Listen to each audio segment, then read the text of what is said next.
इतने समय से ये चल रहा है और ये धीरे धीरे बढ़ता जा रहा है। बीच में कम हो गया था जब उसको साइकेट्रिक ट्रीटमेंट चल रहा था, बट उसने एक स्टेज पे आके साइकेट्रिक ट्रीटमेंट खुद ही बंद कर दिया, गोलियां खानी बंद कर दी। बोला कि मुझे जो है ये मुझे एडवर्स इफेक्ट करिए, मैं सारा टाइम सोती रहती हूँ, ठीक है।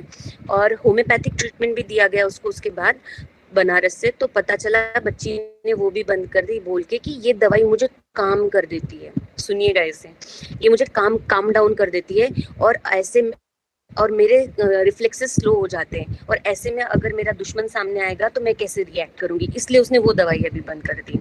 अब ये चीजें सब ना मुझे किसी और ही ट्रिप पे ले गई। मैं सोच रही हूँ क्या हो सकती है रेमेडी, ठीक है। और फिर लेटर ऑन बहुत परस्यू करने के बाद मतलब मैंने उसको 7 से 8 बार मैसेजेस करे अलग अलग, इस पूरे 1 महीने के ड्यूरेशन में मैंने परस्यू किया। कहीं तो मुझे फील हो रहा था कि इसे अगर मदद मिल पाई और अगर इसकी रेमेडी निकल गई, सिमिलिमम मिल गई, तो बच्ची की लाइफ बच जाएगी, क्योंकि 27 साल की बच्ची अपने लाइफ को हेल बना चुकी है, और वो भी चौथी क्लास से, मतलब when she was 10 years old, तब से चल रहा है और अब ये वर्स होता जा रहा है, तो आगे कैसी रहेगी इसकी सिनेरियो। तो ये सोच के मैंने सोचा अपना 100% देके देखते हैं, करते हैं कोशिश। तो ऐसे उसको पूरे महीना लग गया मुझे, मैंने अलग अलग टाइम पे उसको परस्यू किया, मैसेजेस करे बात करने के लिए, पर मुझे कोई रिप्लाई नहीं मिलता था, मेरे मैसेजेस ब्लैंक जाते थे। फिर मेरा चालू हो गया, जो भी हम लोग रूब्रिक्स लेते हैं ऑब्जर्वेशनल सब लिया, लेकिन कोई बात नहीं बन रही थी, क्योंकि ना मैंने उसकी शक्ल देखी, ना मुझे पता है वो क्या बोलती है, कैसी बोलती है, कुछ पता नहीं है, और वो कुछ बताने को भी तैयार नहीं है। एक फाइन डे मेरा लॉटरी लग गया and she replied, why are you bothering me. ये उसका पहला सेंटेंस था। तो फिर मैंने कहा कि हमारी बार बार अपॉइंटमेंट सेट हुई है और आपने कई बार हाँ भी बोला, और आपने कहा था कि आप बात करेंगी, तो मैं आपसे बात करना चाहती हूँ। उसने कहा मेरे पास कुछ नहीं है बात करने के लिए, ये सब वो मैसेज में टाइप करे जा रही है, ठीक है। फिर ये हुआ कि कह रही है आपको मेरे घर वालों ने भेजा है और मुझे कोई हेल्प नहीं चाहिए। ओके, अब हम मुद्दे पे आते, क्योंकि बहुत लंबा चैट था वगैरह, तो मेन पॉइंट्स पे आते।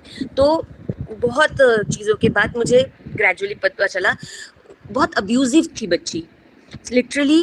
अच्छा, कुछ समय के लिए यहाँ से आगे मेरी लैंग्वेज को पार्डन करिएगा और भूल जाइएगा कि ये मैं बात कर रही हूँ। Here I am using the language of the patient. Why I am doing this? उसकी वजह यह है कि जब हमारे पास पेशेंट आता है या वो बोलता है, तो उसके शब्दों से, उसकी टोनालिटी से हम गाइड होते हैं, ठीक है ना, वो हमें डायरेक्ट करता है। Please switch off your camera. और हम फिर वहाँ से अपना ट्रैक पकड़ते हैं रेमेडी का। कृपया अपने कैमराज ऑफ कर दीजिए, रिक्वेस्ट है मेरी। धर्मराज जी आप भी कर दीजिए। तो इसलिए मैं उसी की लैंग्वेज में आपको बताऊंगी, क्योंकि क्या हुआ था मेरे साथ, मेरे दिमाग में कार्सिनोसिन स्ट्राइक की ही नहीं उसकी भाषा सुनने के बाद। तो मेरी भाषा को माफ करिएगा, ये मेरी नहीं पेशेंट की भाषा है, पर मैं आपको उसी लैंग्वेज में बात करके बताऊंगी। She referred her family members as bastards. These bastards are now acting as my well wishers. ठीक है, they are scums. ऐसे वर्ड्स वो यूज कर रही थी, कुछ को तो मुझे जाके गूगल पे सर्च करने पड़े मीनिंग, ठीक है। तो मुझे उसकी भाषा, उसकी लैंग्वेज और उसका जो सेंटेंस के फॉर्मेशंस थे, उससे ये समझ में आ रहा था बंदी इंटेलिजेंट है, ठीक है। तो मेरा ये एक रूब्रिक था, इंटेलिजेंट। फिर वो अपनी मॉम को रेफर करती थी, जो मुझे थोड़ी देर बाद समझ आया। वो अपनी मॉम को हरामजादी बोलती थी, मतलब जब भी उसको अपनी मॉम के लिए बात करनी है वो हरामजादी बोलती थी। फिर अपनी बहन को भी वो कुछ गाली से ही ये करती थी। तो ये सब जब मैं सुन रही थी ना, तो मेरे कार्सिनोसिन कहीं दिमाग में नहीं आया, बिल्कुल भी नहीं आया। मैं आई एम बिल्कुल ऑनेस्टली आपको बता रही हूँ। और मैं सारी वॉयलेंट रेमेडीज की तरफ मेरा दिमाग घूमने लगा, जबकि मेरी रिपोर्टोरियल शीट कुछ और ही बोलने लगी। फिर मैंने उसे पूछा कब शुरू हुआ, क्या शुरू हुआ, किसी चीज़ का कोई जवाब नहीं मिला। उसने कहा मैं किसी भी चीज़ पे चर्चा नहीं करना चाहती क्योंकि मेरा सिर दर्द शुरू हो जाता है। तो मैंने इसको एक रूब्रिक की तरह लिया, ठीक है। हम इन रूब्रिक्स को बाद में डिस्कस करेंगे। इस चीज़ को मैंने रूब्रिक की तरह लिया कि इसको सिर में दर्द होता है या फिर इसको मेंटल कंफ्यूजन होता है जब भी ये इस बारे में बात करती है, ओके। क्योंकि मेरे पास जो भी आ रहा था ना, मैं उसको एक इनपुट समझ के लेते जा रही थी। फिर उसने कहा कि मैंने थोड़े से उसके पॉइंट्स भी, क्योंकि उसकी पर्टिकुलर लैंग्वेज में यूज मतलब बताना चाह रही थी।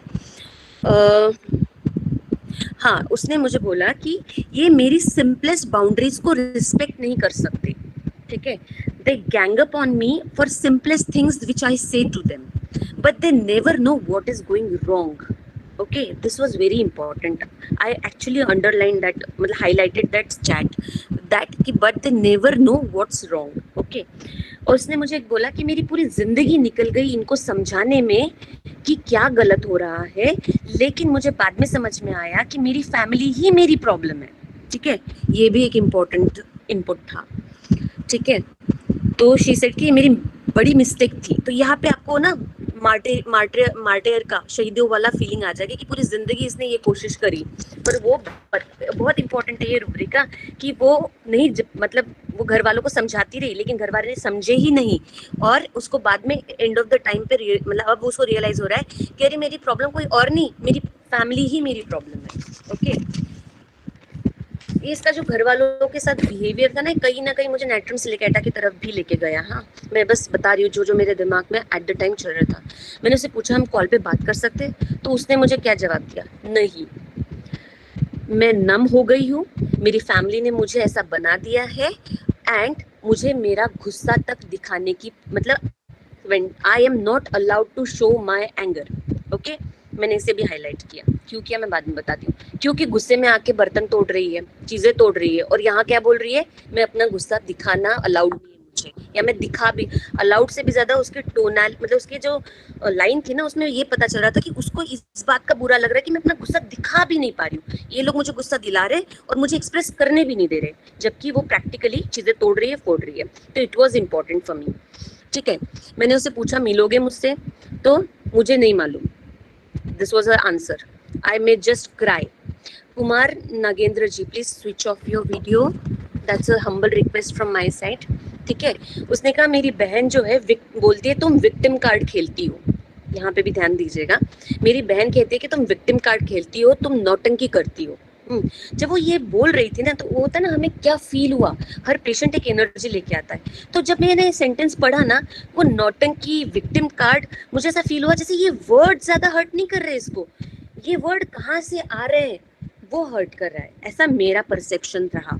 ठीक है, तो मुझे ये लगा जैसे नौटंकी, विक्टिम कार्ड, ये वर्ड उसको परेशान कर रहे हैं, लेकिन ज्यादा तकलीफ कहाँ हो रही है कि उसकी खुद की सिस्टर उसको ऐसा कह रही है. That was my perception and I actually made a remark on that. Then मैंने उसे पूछा कि तुम्हारे घर वाले क्या करते हैं, क्या बोलते हैं जिससे तुम्हें टॉर्चर, क्योंकि उसने बताया कि मेरा ह्यूमिलिएशन हो रहा है, मुझे टॉर्चर होता है. ठीक है, तो मैंने पूछा क्या करते हैं, क्योंकि मुझे अंदाजा नहीं आ रहा था कि हो क्या रहा है इसकी स्पेस में. तो उसने मुझे एग्जाम्पल्स दिए. हाँ, अब ये भी इम्पोर्टेंट है. मुझे कहते हैं कि कप को किचन में रखो. ठीक है, मुझे कहते हैं कि अपने धुलने वाले कपड़े बाहर निकाल के रखो. ठीक है, मुझे पूछते हैं कि तुम कितनी रोटी खाओगी. मुझे ये सब इरिटेट करता है, मुझे बहुत गुस्सा आता है, मुझे उनसे बात करने का मन नहीं करता, मुझे उनको देखने का मन नहीं करता. और वो मुझसे पूछते हैं तुम खाना आजकल कम क्यों खाती हो, तुम्हें खाने में क्या बना कर दे, तुम कुछ और करना चाहोगी. ये सब उसको ट्रबल देता था. मतलब ये सेंटेंस वो इतना पेनफुली बता रही थी जैसे कि ये असॉल्ट है उसके ऊपर. ठीक है, और यहाँ पर हमें ध्यान देना है कि कैसी बातें उसको बॉदर कर रही है. ओके, ये भी एक बहुत बड़ा इंडिकेटेड रूब्रिक है. और उसको ये तकलीफ है कि ये सब वो पूछ रहे हैं, और उससे ज्यादा तकलीफ क्या हो रही है, ये मुझे वो क्यों पूछ रहे हैं, क्योंकि ये गलत है, उनका बनता नहीं है मुझसे ये सब पूछना. अब क्योंकि जब जरूरत थी इस केयर की तब तो उन्होंने ये नहीं दिखाई, जब केयर थी मुझे समझने की तब तो उन्होंने नहीं दिखाई, और अब ये ऐसा कर रहे हैं. मतलब ये सारी जो बातें हैं ना उसको एकदम चोट की तरह लग रही है, और वो इसलिए लग रही है क्योंकि पास्ट में उसने एक्सपेक्ट किया था कि ये मुझसे पास्ट में ये समझे.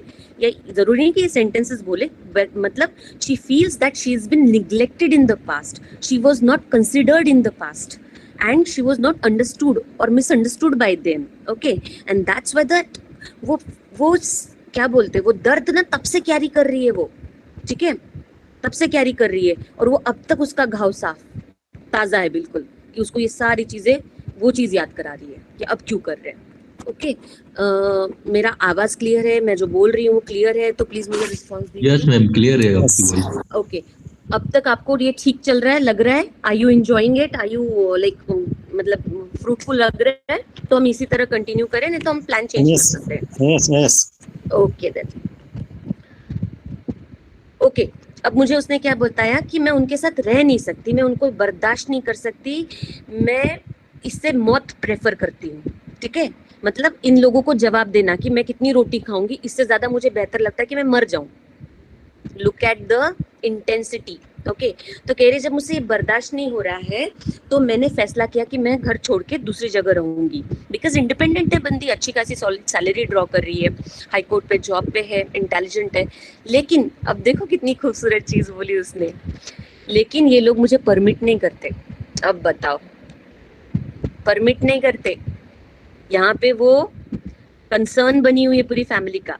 चीजें, ये मुझे खटक गई चीजें फेंक रही है, तोड़ रही है, इतना एंगर दिखा रही है, और यहाँ क्या कह रही है, वो मुझे परमिशन नहीं देते। मतलब she is looking for the permission.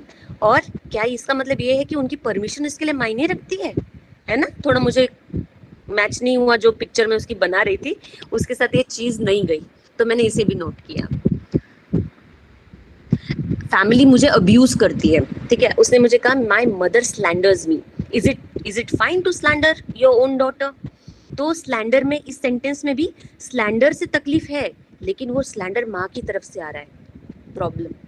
Okay, then उसने जैसे मैंने बताया था कि जब भी मैं इन तकलीफों के बारे, क्योंकि मैं थोड़ा सा, हम होम्योपैथ्स जानना चाहते हैं ना कि क्या एलिमेंट्स है, कहाँ से इसको शुरू हुआ, क्या दिक्कत है, तो मैं बार बार उसको खोदने की कोशिश कर रही थी। तो उसने मुझे बोला कि प्लीज आप इस तरह बात करोगे या ये चीजें पूछोगे तो मैं बात नहीं करूंगी। और उसने एक्चुअली थोड़ी देर के लिए मेरे चैट्स को रिप्लाई भी करना बंद कर दिया।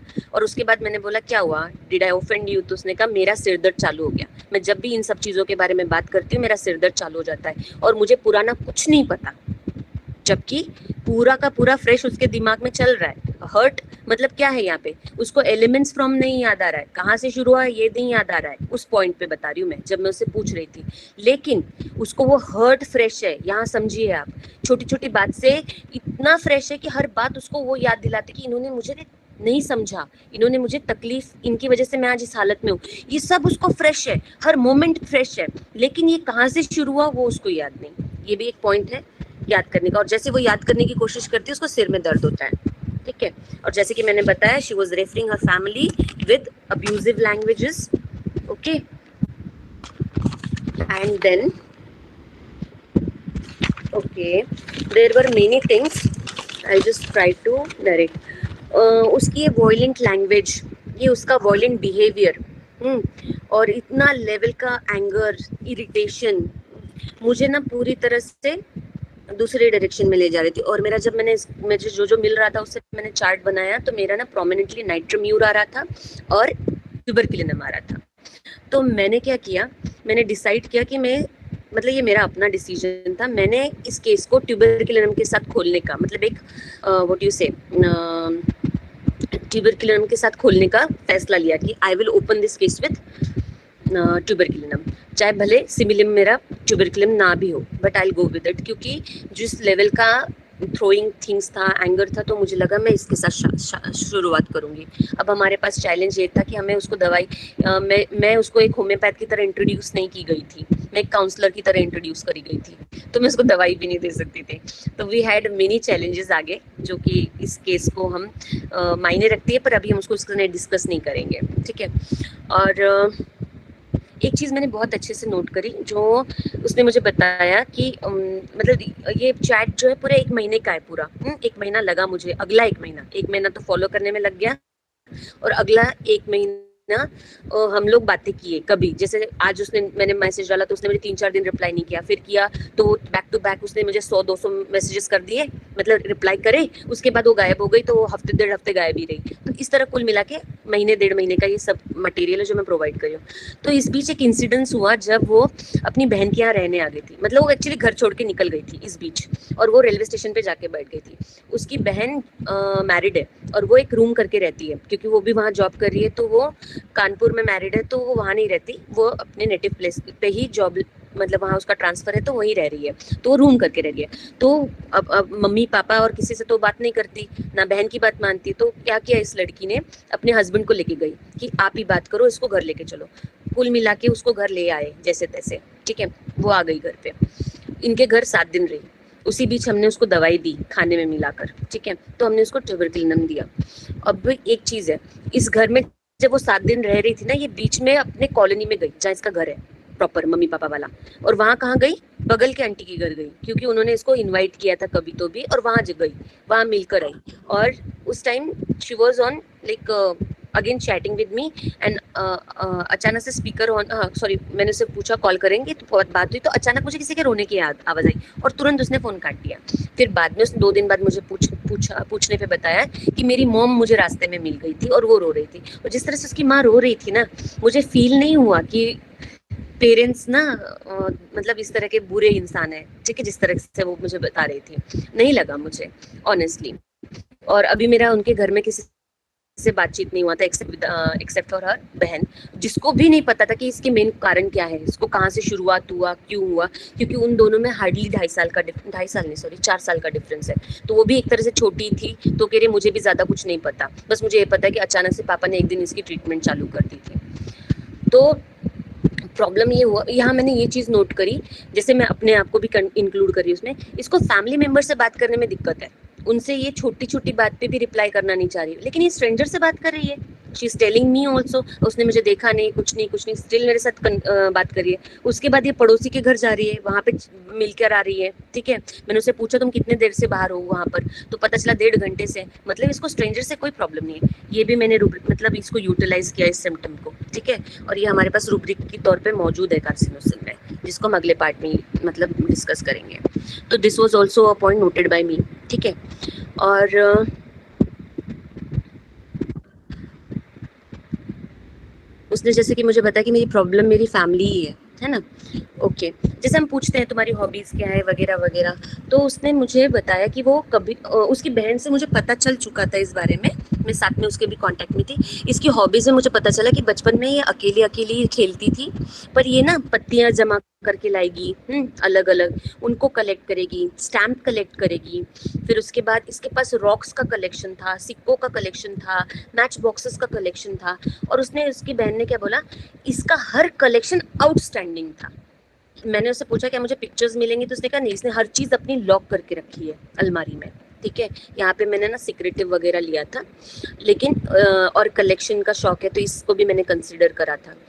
फिर उसकी बहन ने इस बीच मुझे बताया कि वो उसका आर्ट बहुत अच्छा है। मैं ना आपके साथ उसकी पिक्स शेयर करना चाहती हूँ, मुझे बताइएगा कि आपको दिख रहे कि नहीं दिख रहे, क्योंकि ये मेरे केस की एंट्री थी, यहाँ से मैंने केस में एंट्री लिया था, तो ये इम्पोर्टेंट है। आप बताइएगा आपको दिख रहे कि नहीं दिख रहे। क्या आप देख पा रहे, ये ना कार्टून्स है, एनिमेटेड ठीक है, जो रहते हैं ना, ये इसने हैंडमेड है, इसने हाथ से बनाया है। Can you people see this? Yes ma'am. Okay, अभी देखते जाइएगा यहाँ से। ये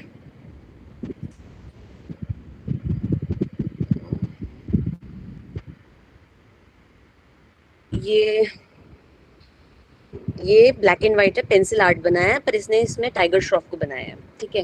देन सनी लियोनी बनाई है, आप देखिए उसको, द परफेक्शन देखिए उसके काम का। दिख रहा नहीं हो तो बताइएगा। ये कोई जापानीज कार्टून कैरेक्टर है, ठीक है, मूवी कैरेक्टर है, ये उसने बनाया है, ठीक है। वाटर कलर्स की है ये पेंटिंग। ये देखिए, ये दिख रहा है आपको? मैं आपको यस मैम, क्या क्लियर है। दिखाना चाह रही हूँ? यस मैम, दिख रहा है। परफेक्शन देखिए आर्ट का, कोई क्लासेस नहीं की है, कोई ऑफिशियल ट्रेनिंग नहीं ली है, लेकिन परफेक्शन देखिए। बोल नहीं सकते कि ये हाथों से बनी हुई है। यस, ये पॉइंट मेरा एंट्री पॉइंट था केस का। मैं लिटरली उससे पूछी कि ये तुमने हाथ से किया है? फिर मुझे यकीन नहीं हुआ, मैंने जाके उसकी बहन से कंफर्म किया, तो उसने बोला हाँ मैम ये सब कुछ हाथ से बनाती है, और उसने कोई फॉर्मल ट्रेनिंग नहीं ली है। Can you see? और अभी देखिए, सिर्फ यहाँ पे पिक्चर नहीं देखनी है, लुक एट द एक्सप्रेशन, उसकी जो वो ड्रॉ कर रही है उसमें उनके एक्सप्रेशंस देखिए, उस आर्ट में उनकी आंखें बोल रही है, उनकी स्माइल बोल रही है, लिटरली वो एक एक्सप्रेशन को व्यक्त कर रही है। यहाँ पे ना द्रौपदी उसने बनाई है, ये महाभारत के कृष्ण है, दिख रहा है क्या परफेक्शन है? देखिए जिस तरह से हमने महाभारत में देखते आ रहे हैं, उसी तरह की स्माइल, जैसे हम ड्रॉ करते हैं, ऐसा लग रहा है ना जैसे किसी ने इसका प्रिंट आउट निकाला होगा। यस मैम, बिल्कुल। ये कोई रानी झांसी करके सीरियल आती थी, रानी झांसी की रानी करके, उसमें जो एक्ट्रेस थी उसका ये पिक्चर उसने बनाया। देन ये देखिए द्रौपदी बनाई है उसने, रूपाली गांगुली नहीं थी, उनको बनाया है। Look at the Rupali Ganguly को बनाया, कितना परफेक्शन है। So this kind of art, ये मुझे स्ट्राइक कर गया, मैंने इस पॉइंट को नहीं छोड़ा और मेरा ये एंट्री पॉइंट था। तो मेरा पहला रूब्रिक था माइंड इंटेलिजेंट आर्टिस्टिक। अब इसको सपोर्ट करने के लिए क्या मैंने और चीज़ ली, इसको जापान के बारे में बहुत इंथुजियाज्म रहता है इसको ना, ये एनिमेशन वर्ल्ड बहुत पसंद है, ठीक है। ये जापानीज कार्टून्स और मूवीज देखती है, लेकिन ये उसी की लैंग्वेज में देखती है, जापानीज लैंग्वेज में देखती है, उनके हिंदी वर्जन्स नहीं देखती, ठीक है। ये भी सोचने की बात है, क्या समझ में आता होगा। पहले उसको कुछ समझ नहीं आता था, लेटर इस लड़की ने जापानीज सीखी अपने से, एंड विद इन 2 और 3 वीक्स वो लिखना पढ़ना बोलना जापानीज पूरा सीख गई। Look at the intelligence, isn't it, है ना कुछ पकड़ने वाला। Yes ma'am. ओके, तो this was my entry point in the case, और ये मेरा पहला रूप माइंड इंटेलिजेंट आर्टिस्टिक, ठीक है। और ये आर्ट मैंने सिर्फ इसकी ड्राइंग से नहीं पकड़ा, क्योंकि आर्ट एबिलिटी में तो हाँ बताइए, बोलिए मोहम्मद जी। आपकी आवाज ब्रेक हो रही है, मैं आगे बढ़ूं। अच्छा, मैं जानना चाहूंगी आप लोगों से, हमारा पेस ठीक है, मैं ज्यादा फास्ट तो नहीं चल रही हूँ पिछली बार की तरह? बिल्कुल ठीक, एकदम बढ़िया मैम, एकदम बढ़िया। ओके ओके ओके, तो फिर ये मेरा एंट्री पॉइंट था। जैसे कि हम सब जानते हैं कि आर्ट एबिलिटी में है कार्सिनोसिन, लेकिन मैं आपको एक चीज़ बताना चाहती हूँ। ये मैंने बड़ी अच्छी चीज़ सीखी, हमारे एक मेंटोर है, उनसे एक सीखी। उन्होंने बोला, हमें पेशेंट आता है और हम बोलते हैं आर्ट पसंद, क्या हॉबीज़ है, उसने बोला आर्ट पसंद है, और हम फटक से लिखते हैं आर्ट एबिलिटी फॉर, राइट। लेकिन सोचने वाली बात है कि जब आर्ट एबिलिटी रूब्रिक में केवल 14 रेमेडीज है, मतलब ये कितना इंपॉर्टेंट रूब्रिक होना चाहिए उस केस का, जिसमें सिर्फ 14 रेमेडीज मेंशन्ड है। ये इस तरह का आर्ट होना चाहिए, समझ रहे, फ्लॉलेस, एक्स्ट्राऑर्डिनरी, ठीक है ना। तब जाके वो आर्ट एबिलिटी आप रूब्रिक लीजिए। ये नहीं कि जस्ट किसी ने हॉबी में मुझे आर्ट पसंद है बोला तो आपने उसको उठा लिया, नहीं। बी अवेयर, 14 रेमेडीज है केवल, तो मतलब उस रूब्रिक को समझ के लीजिएगा, ओके। वो इतना प्रोमिनेंटली दिखना चाहिए, उतना प्रोमिनेंटली आना चाहिए। अब इसमें इंटेलिजेंट आर्टिस्टिक में ना, मैंने इसकी कलेक्शन को शुरुआत में सोचा कि अरे ये तो मुझे कहीं और ही ले जा रहा था सोच में मेरे, लेकिन फिर मैंने उसकी इस कलेक्शन को भी आर्टिस्टिक में ही पकड़ा कि हर चीज वो आउटस्टैंडिंग लेवल पे कर रही है, मतलब परफेक्शनिस्ट के लेवल पे कर रही है, जो कि कार्सिनोसिन की अगेन एक क्वालिटी है, ठीक है, ओके, ठीक है। अब हम आगे बढ़ते हैं, ठीक है। अब ना एक और चीज है, जैसे कि मैंने बोला, इस चीज को याद रखना कि उसको क्या क्या तकलीफ देती है, कब किचन में रख के आओ, कितनी रोटी खाओगी, ये सब दिक्कत दे रही है। ये क्या आता है, ये क्या चीज है, ये रिप्रिमांड्स, एडमोनिशंस, राइट।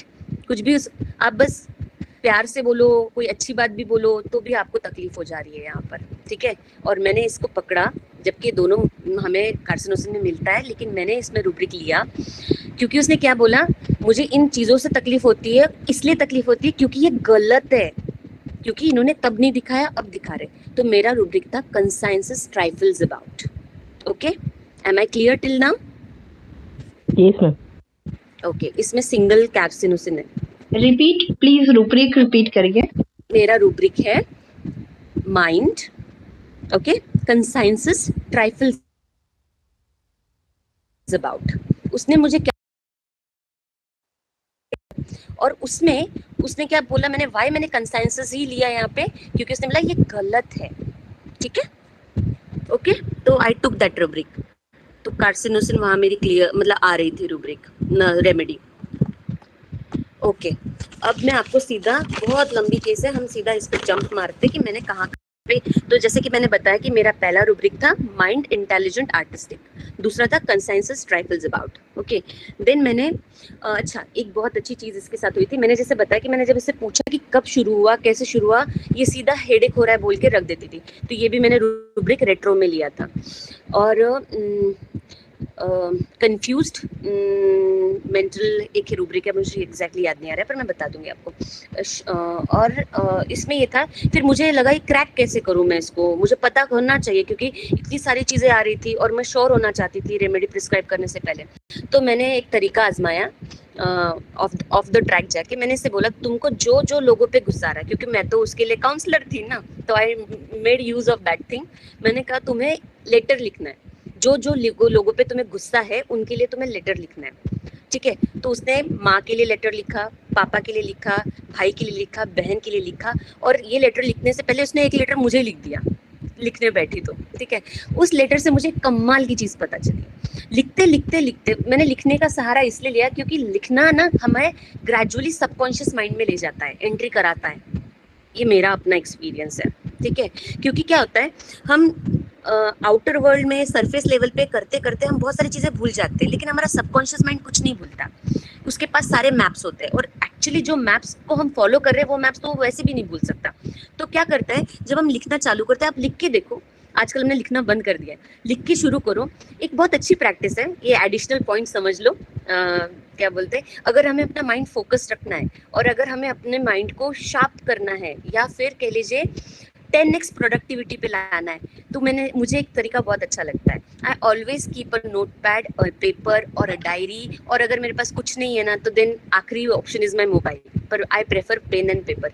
मैं क्या करती हूँ, जैसे मैं केस लिख रही हूँ, सुन रही हूँ, दिमाग है ना, 70,000 थॉट्स हमारे को आते आते, जैसे कुछ भी आया, क्या बनाना है, I just right it down. अरे उस पेशेंट को फॉलोअप लेना था, I just right it down, क्योंकि मैं यहाँ पे कुछ और काम कर रही हूँ लेकिन मेरे दिमाग में कुछ और भी आया है बीच में। हम सबके आता है, राइट? हाँ या ना? Yes ma'am.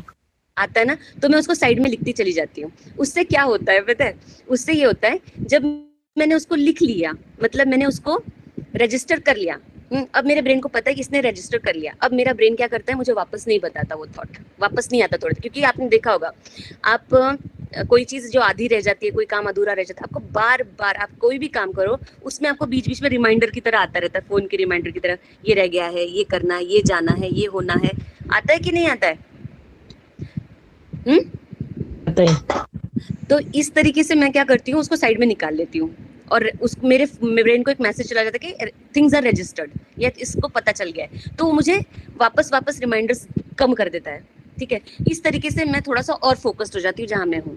और हमें क्या डर रहता है पता है क्यों हमें थॉट्स बार बार आते हैं? हमें लगता है जैसे कि कुछ काम कर रहे हैं हम लोग, किसी का वेबिनार कर, अचानक याद आता है, अरे उसको फोन करना था, रिलेटिव को, पेशेंट को, ठीक है।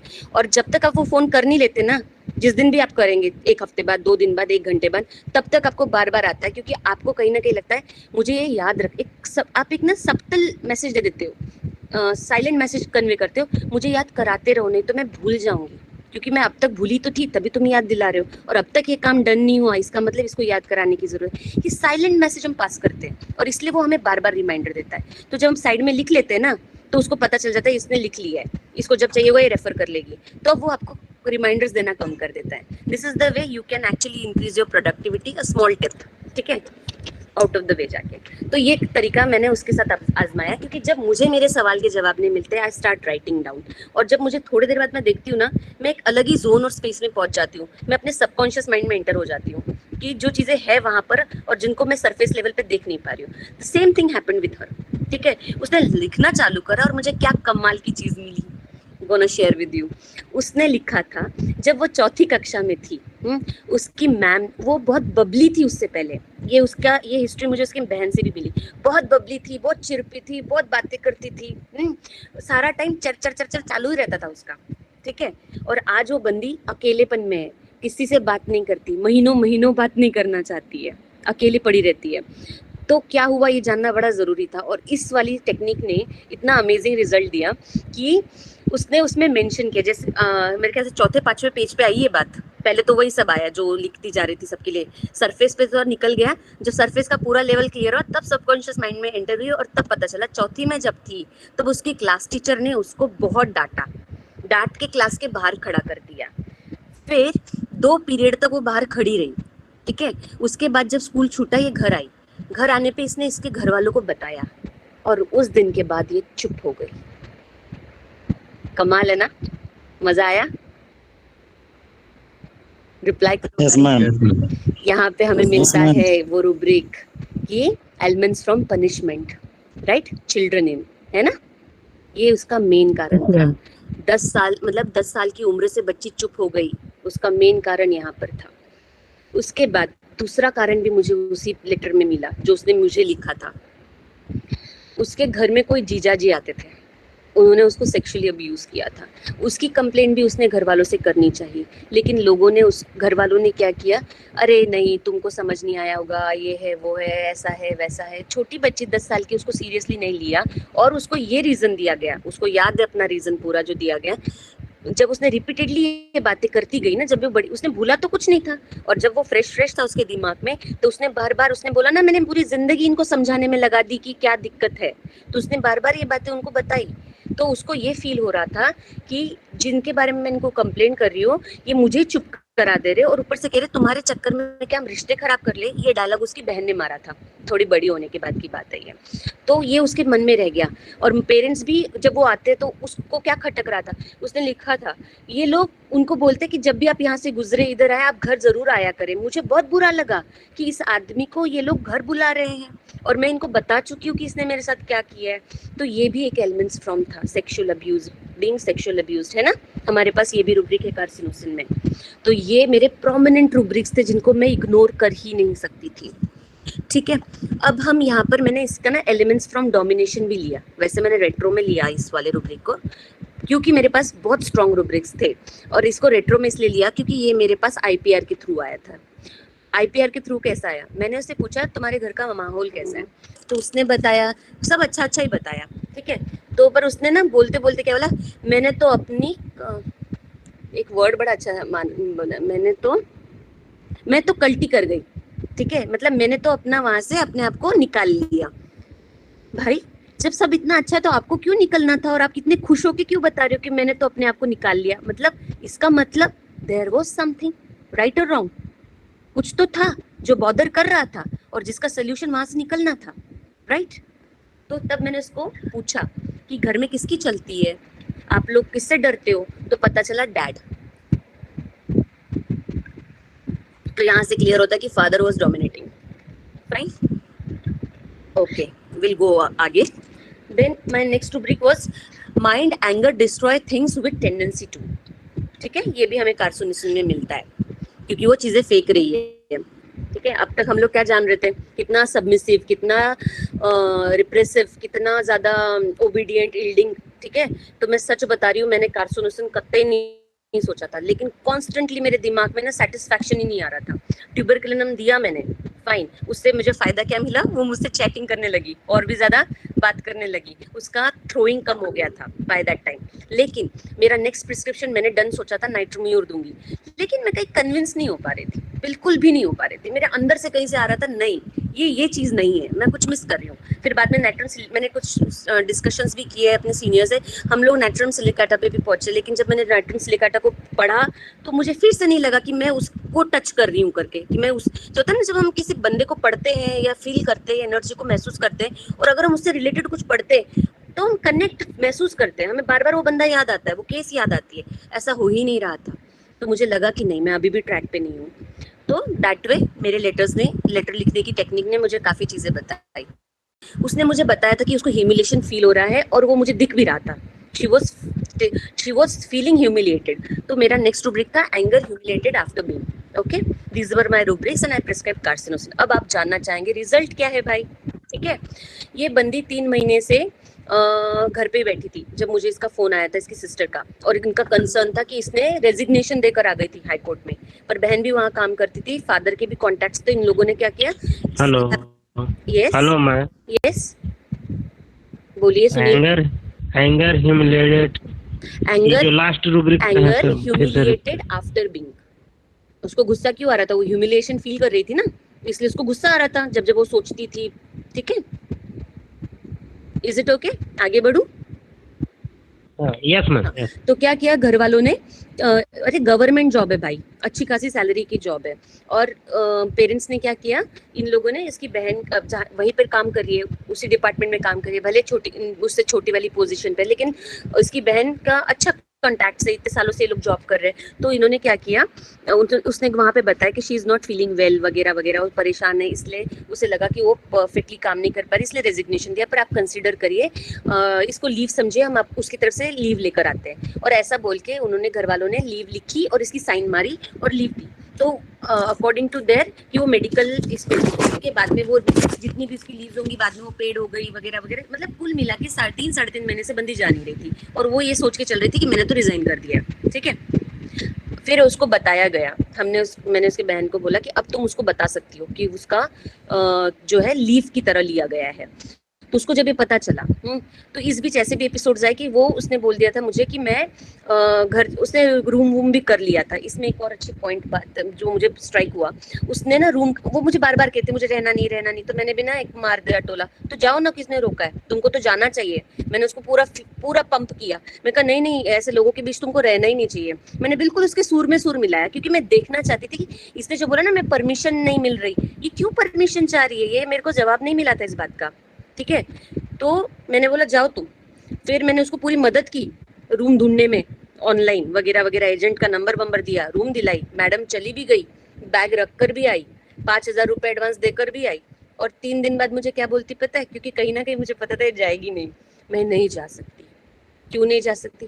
आई don't know, I can't go, I don't feel like going. Then where will you go? Are you going to stay with your parents? वहाँ भी तो मैं नहीं जा सकती, मुझे समझ ही नहीं आ रहा, मैं यहाँ भी नहीं जा सकती, मैं वहाँ भी नहीं जा सकती। Look at the conflict, look at the struggle, look at the क्या बोलते हैं उसके एनवायरनमेंट में क्या चल रहा है, इनर एनवायरनमेंट में। वहाँ मुझे समझ में आ गया ये अपनी फैमिली से बहुत प्यार करती है। ठीक है, ये चाह के भी उनको छोड़ नहीं सकती। अरे भाई 10 साल की उम्र से तुम परेशान हो, कह रहे हो इतने परेशान हो कि तुम बात भी नहीं कर सकते, तुम सुसाइड करने तक चले गए, लेकिन तुम उनको छोड़ नहीं रहे। कंसिडर करने वाली बात है ये।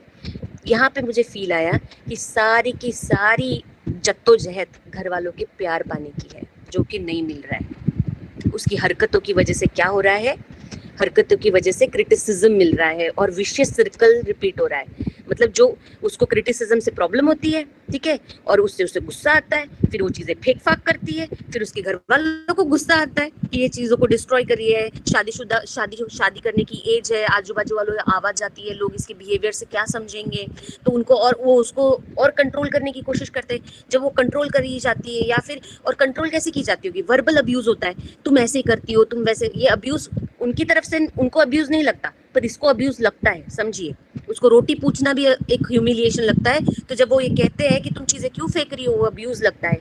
तुम ऐसे ही हमेशा करती हो, तुम्हें गुस्सा बहुत आता है, तुम हमारी सुनती नहीं हो, ये सब अब्यूज लग रहा था उसको। ठीक है, तो ये सब वो ले रही थी, और क्या हो रहा था, उसको लग रहा था कि मुझे अप्रिशिएट नहीं किया जा रहा है, क्योंकि बेसिक थीम वही है, उसको प्यार चाहिए, अप्रिसिएशन चाहिए, उसको एक्सेप्टेंस चाहिए। और जब कोई आपको ऊपर से ये कह रहा है कि तुम ऐसी हो, तुम बुरी हो, तुम विक्टिम कार्ड खेलती हो, तुम नौटंकी करती हो, तुमको क्या प्रॉब्लम है, घर में सब कुछ तो है मिलता तुमको, सब लोग तुम्हें चाहते हैं, प्यार करते, तब भी तुम्हारा रोना चालू ही रहता है, ये सब उसको चोट की तरह लगता था।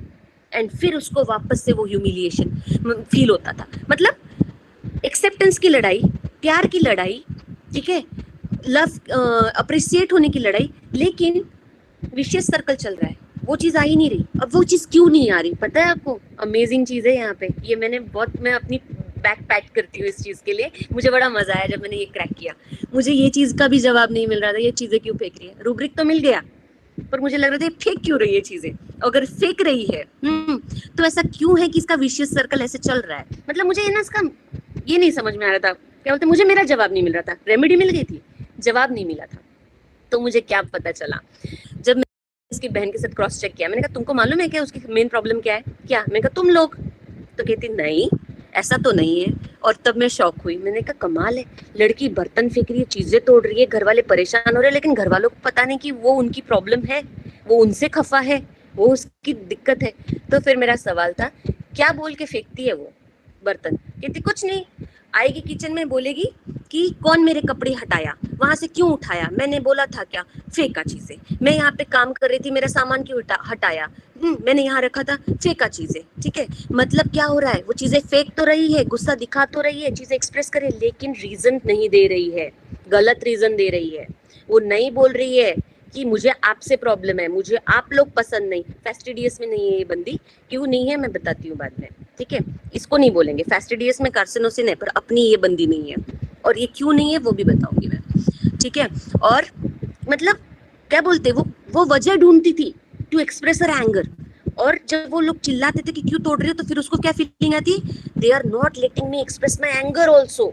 फिर इससे उसको दिक्कत होती है कि पहले ये मुझे समझ नहीं रहे, ये क्या दिक्कत मेरी चल रही है, इनको आता नहीं है, समझ में नहीं आ रहा है, और जब मैं गुस्सा दिखा रही हूँ तो वो भी इनको समझ में नहीं आता है, तो उसको ये लग रहा है कि मैं पूरी तरह से अनएक्सेप्टेड हूँ उस घर में, ठीक है ना। तो ये सब उसके दिमाग में चल रहा है। और यहाँ पे कितना ब्यूटीफुल है ना कि उसने क्या किया, चीजें जरूर फेंकी लेकिन रीजन कुछ और दिए। ये नहीं बताया कि पापा मुझे आपसे दिक्कत है, मम्मा मुझे आपसे दिक्कत है, मुझे चैट में गालियां दे रही है उनके लिए, ठीक है, उनको गालियों से इंडिकेट कर रही है या रिप्रेजेंट कर रही है, लेकिन वहां क्या कर रही है, वहां उनको प्लीज कर रही है, वो वहां उनको कुछ नहीं बोल रही है, वो ईल्ड कर रही है वहां पर। समझ रहे हैं आप लोग?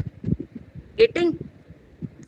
Yes, सब ma'am. रिएक्शन है ना? अटेंशन के लिए भी तो कर सकती है। नहीं, ये अटेंशन के लिए नहीं था, ये इसलिए अटेंशन के लिए नहीं था क्योंकि जब उसको अटेंशन मिल रहा था उसको प्रॉब्लम हो रही थी ना। जब माँ बोल रही है कि खाना खा लो, माँ बोल रही है कि क्यों कम खा रही हो, ठीक है, दिक्कत हो रही थी। क्या वो ले पा रही थी क्या इस चीज को? वीरेंद्र जी ले पा रही थी इस चीज को? नहीं मैम। हाँ, तो इसलिए ये उसकी लड़ाई नहीं थी, उस चीज की अटेंशन की लड़ाई नहीं थी। ओके, अभी हम यहाँ तक क्लियर है, ठीक है। अब Okay, जर्नी ma'am. की तरफ चलते हैं, ठीक है। अब कितना टाइम हो रहा है? 9:23 हो गए। हम क्विकली जर्नी की तरफ चलते हैं। हम चैट को थोड़ा सा बंद कर सकते हैं क्या, अगर आपको ओके लग रहा हो तो? चलेगा, ठीक है। अब एक minute hold on, just give me a minute. अरे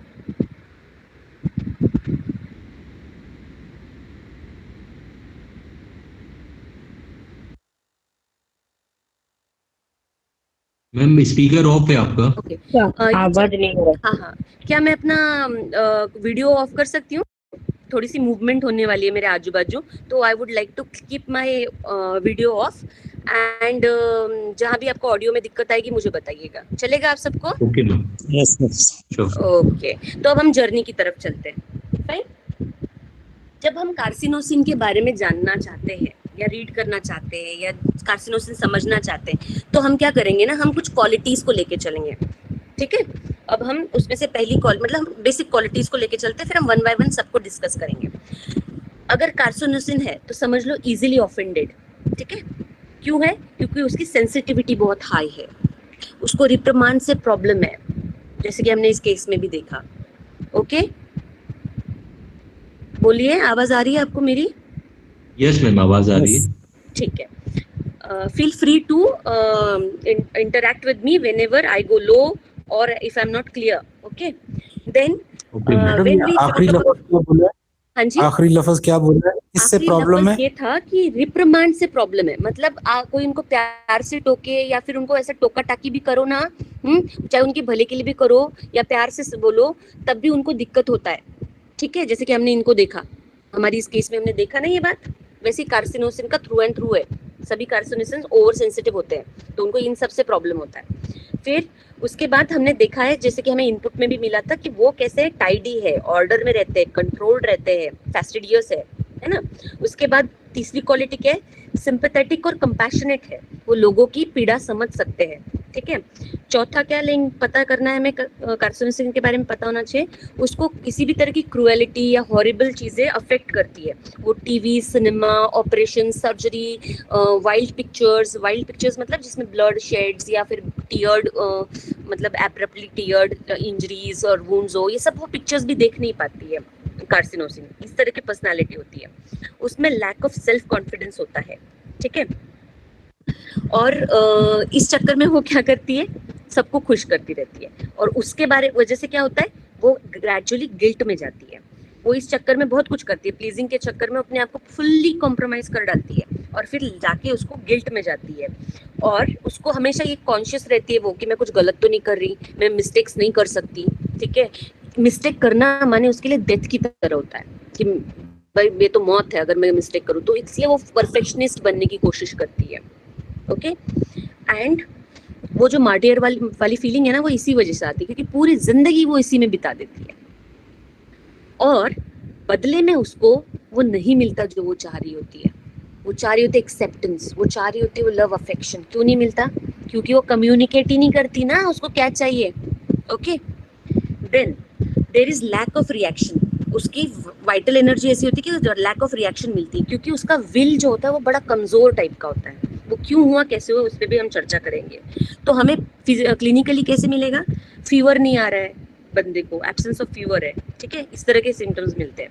देन प्रिकॉसिटी है, ये भी हमें इनपुट में आया था। देन मैंने बताया था कि ट्राइफल्स के बारे में उसको एंगर, इरिटेबिलिटी और कॉन्सेंसस होती है। छोटी छोटी बातें उसको, एक्चुअली कार्सिनोसिन का मुद्दा ही छोटी छोटी बातें होती है। कुछ लाइफ में बहुत बड़ा हो गया और कार्सिनोसिन को दिक्कत होगी, ऐसा बहुत रेयर मिलेगा। ये आपको नाइट्रोमी और इग्निशिया में मिलेगा, लेकिन इसका वाला सारा प्रॉब्लम छोटी छोटी छोटी छोटी बातें, ठीक है ना। Then the carcinosin is very vulnerable and sensitive personality. Okay, अब ना हम कार्सिनोसिन को डिवाइड करेंगे इस क्वालिटी में दो तरह में, टाइप 1 एंड टाइप 2, ठीक है। अब टाइप 1 को डिस्कस करती हूँ मैं पहले। टाइप 1 कैसी होती है? वल्नरेबल होता है कार्सिनोसिन, ओवर सेंसिटिव होता है। किसी भी तरह का मेंटल और इमोशनल पेन उसको जब रिसीव होता है ना, तो वो बौखला जाती है, उसको एक्यूटली लेती है, ठीक है। और एज अ रिजल्ट क्या होता है, मतलब अब वो सेंसिटिव तो है, उसको कुछ भी अगर आता है तो वो बौखला जाती है। तो इस बौखलाहट में अगर उसको किसने थोड़ा सा भी रिप्रिमांड्स दे दिया, क्रिटिसिज्म दे दिया, तो बस भाई इनका तो किस्सा वहीं पे खत्म हो गया। ये हर क्रिटिसिज्म को शॉक की तरह लेती है, ठीक है, कार्सिनोसिन।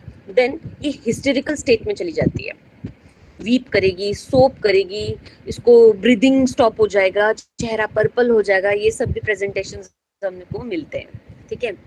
ओके, पहले एक्चुअली मैंने कुछ और भी प्लान किया था, थोड़ा सा उसको ले लेते हैं, यहाँ पे इसको रोकते हैं, ठीक है, क्वालिटीज पे बाद में जाते हैं। कार्सिनोसिन हम जानते हैं नोजोड है, ठीक है ना, ब्रेस्ट ट्यूमर से लिया गया। ओके, तो ट्यूमर क्या होता है? एक एबनॉर्मल डिवीजन होता है, राइट? Yes ma'am. और एबनॉर्मल मतलब क्या? कोई ऑर्डर नहीं होता उसमें, है ना। जैसे हमारे बॉडी में सब कुछ फैशन में चलता होता है। I personally want to thank my group, order group. वहाँ से मैं बहुत कुछ सीखती हूँ और मेरा बहुत सारा इनपुट वहाँ से आता है। मेरी फ्रेंड्स मुझे बहुत अच्छे से चीज़ें समझाती है और सिखाती है। तो ये मेरी एक और फ्रेंड ने हमें सिखाया और बहुत खूबसूरत उसने बताया कि माइटोटिक और मियोसिस दो हमारी मेन डिवीजन प्रोसेस होती है।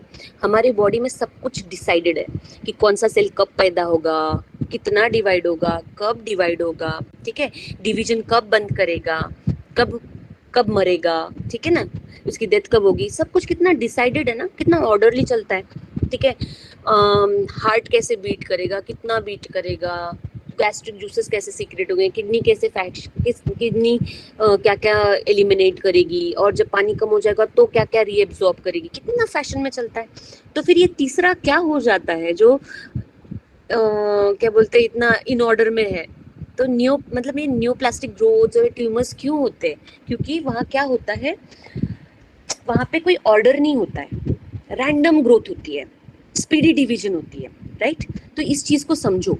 ये क्या कहते हैं, ये इंडिकेट कर रहा है कार्सिनोसिन के पेशेंट की एनर्जी को। ऐसी एनर्जी होती है उसकी, रैंडम, स्पीडी, कोई ऑर्डर नहीं होता है, बहुत ज्यादा एक्सेसिव होती है, uninhibited. यस। ओके, तो ये जो एनर्जी होती है ना, ये बेसिकली डिस्ट्रक्टिव टाइप की होती है। या तो ये खुद के नुकसान करेगी, नहीं तो किसी और का नुकसान करेगी। और जब बच्चा छोटा होता है ना, तो ये उसका आईपीआर सेंस कर लेता है, उसको पता चला, हर किसी को पता चल जाता है कि मेरा बच्चा जो है या तो खुद को ले डूबेगा, नहीं तो किसी और को लेके डूबेगा, क्योंकि इसकी एनर्जी जो है ये ऑर्डर नहीं है, ये नॉर्मल नहीं है। तो फिर आईपीआर इसको कंट्रोल कैसे करेगा? क्या तरीका है आईपीआर के पास? आईपीआर के पास एक तरीका है जो यूजुअली पेरेंट्स यूज करते हैं, दैट इज आईपीआर उसको डोमिनेट करेगा। इतनी लेवल पे डोमिनेशन करना पड़ेगा आईपीआर को जितनी लेवल की इसकी एनर्जी है, तभी तो ये अनस्टेबल कंपाउंड कंट्रोल में आएगा, राइट। तो that's why we see that history of long domination, history of harsh upbringings, history of domination, then there is like father की कमी या फादर नहीं है, ऐसी जो फीलिंग जो ये सब आते हैं ना, ये सारे रूब्रिक्स इसके अंडर आते हैं, इसी वजह से आते हैं, ठीक है। डोमिनेशन का लेवल बहुत हाई होता है। अब ऐसा होता है, इसका आईपीआर इसको ऑप्शन देता है, ठीक है, या तो भाई डोमिनेट हो जाओ या तो फिर पेन लो, ठीक है, कि मैं तेरे को सुतूंगा पिटूंगा क्योंकि तू सुनेगा नहीं तो मैं कुछ तो करूंगा ही ना, ठीक है। तो कार्सिनोसिन क्या करता है, इंटेलिजेंट है, प्रेफर करता है कि डोमिनेशन ले लो, ओके, एंड फिर डोमिनेशन ले लेता है वो। तो डोमिनेशन लेके उसका रिप्रेजेंटेशन क्या आता है, फिर डोमिनेशन लेने के बाद वो क्या करेगा, वो अपने आईपीआर के साथ अच्छी बॉन्डिंग बनाने की कोशिश करेगा या आईपीआर को खुश करने की कोशिश करेगा। आईपीआर को मैसेज तो जाना चाहिए ना कि भाई आपने कुछ दिया, डोमिनेट किया, या आपने मुझे कुछ मुझसे चाहा, वो आपको मैं दे रहा हूँ नहीं दे रहा हूँ, इसका रिजल्ट तो देना पड़ेगा, नहीं तो आईपीआर जानेगा कैसे कि इस पे असर पड़ रहा है कि नहीं पड़ रहा है। तो वो क्या करता है, वो अपने आप को यूजफुल बना देता है उनके लिए। वो कोशिश करता है कि मैं अपने आप को यूजफुल आदमी किस तरह होता है, सर्विस देकर, है ना। हम जब किसी को सर्विस देते हैं, we become useful to that person, तो he starts giving services to his family, and in that thing हमें फिर वो चीजें मिलती है, pleasing, desire to please, okay, ये सबको खुश रखना चाहता है। ये सब ये वहाँ उस डोमेन से आता है, ठीक है, उस स्पेस से आता है। इसके बाद क्या होता है, आईपीआर का तरीका होता है डोमिनेशन का, कोई तरीका तो होगा ना डोमिनेट करने का। तो आईपीआर एक मस्त तरीका और आजमाता है, दैट इज बहुत कम समय में इसको रिस्पॉन्सिबिलिटीज दे देता है। एक तो कुछ तो इस पर नेचुरली भी आ जाते हैं, क्योंकि हमारे पास बहुत सारी केसेस आती है जिसमें फीमेल्स डिवोर्सीज है, या फिर हस्बैंड मर गए हैं, या फिर हस्बैंड अगर बंदा है तो उसके केस में फादर नहीं है, बहुत अर्ली एज में उसको रिस्पॉन्सिबिलिटीज लेनी पड़ी। ये बहुत ब्यूटीफुली मिलती है हमें कार्सिनोसिन के केसेस में कि उसने बहुत अर्ली एज में रिस्पॉन्सिबिलिटी ली है, ठीक है। तो इस केस में हम ये समझ सकते हैं कि ये रिस्पॉन्सिबल तो होते ही है बाय नेचर, मतलब क्योंकि इनका ऐसा हिस्ट्री हो जाता है। तो this responsibility can be because of the, मतलब एक resultant of that extreme domination, और it may might be because of the situation. अब जैसे हर किसी जिस घर में भी फादर की डेथ होती है, उस घर का हर बच्चा तो नहीं लेता रिस्पॉन्सिबिलिटी, लेकिन मतलब है ना, कितने सारे फैमिलीज हम देखते हैं, सारे सभी के सभी नहीं लेते, बट जब 3 बच्चे तो तीनों ले सकते हैं ना। लेकिन अगर उसमें से कार्सिनोसिन आएगा ना, तो वो वेट नहीं करेगा किसी और के लिए, वो सीधा अपनी जिम्मेदारियों पे निकल पड़ेगा, और उसके लिए वो एज मैटर नहीं करेगी। अभी तक क्लियर चल रहे हैं हम लोग? Yes ma'am. आवाज ओके है, समझ पा रहे हैं आप लोग? ठीक है। अब क्या होता है, जब उसके पेरेंट्स उसको रिस्पॉन्सिबिलिटी देते हैं, बहुत अर्ली एज में देते हैं। अब रिस्पॉन्सिबिलिटी आप किसी को दे रहे हो, रिस्पॉन्सिबिलिटी मतलब क्या, रिस्पॉन्सिबिलिटी हमें तब दी जाती है जब हम अडल्ट होते हैं या फिर उतने केपेबल हो जाते हैं।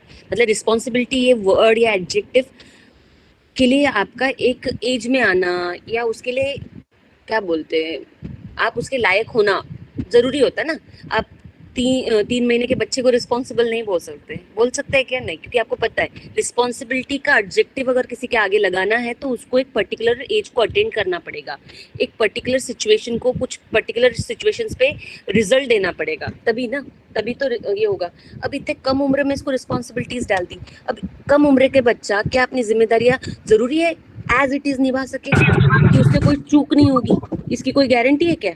नहीं ना, क्योंकि बहुत अर्ली एज में है, वो गलतियां कर सकता है। जब वो गलतियां करता है तो उसका फादर या जो भी डोमिनेशन करता है वो क्या करता है, उसको टोकता है, टोका टाकी करता है, उसको तुम ये क्यों ठीक नहीं किए, ठीक है, ये बोलता है।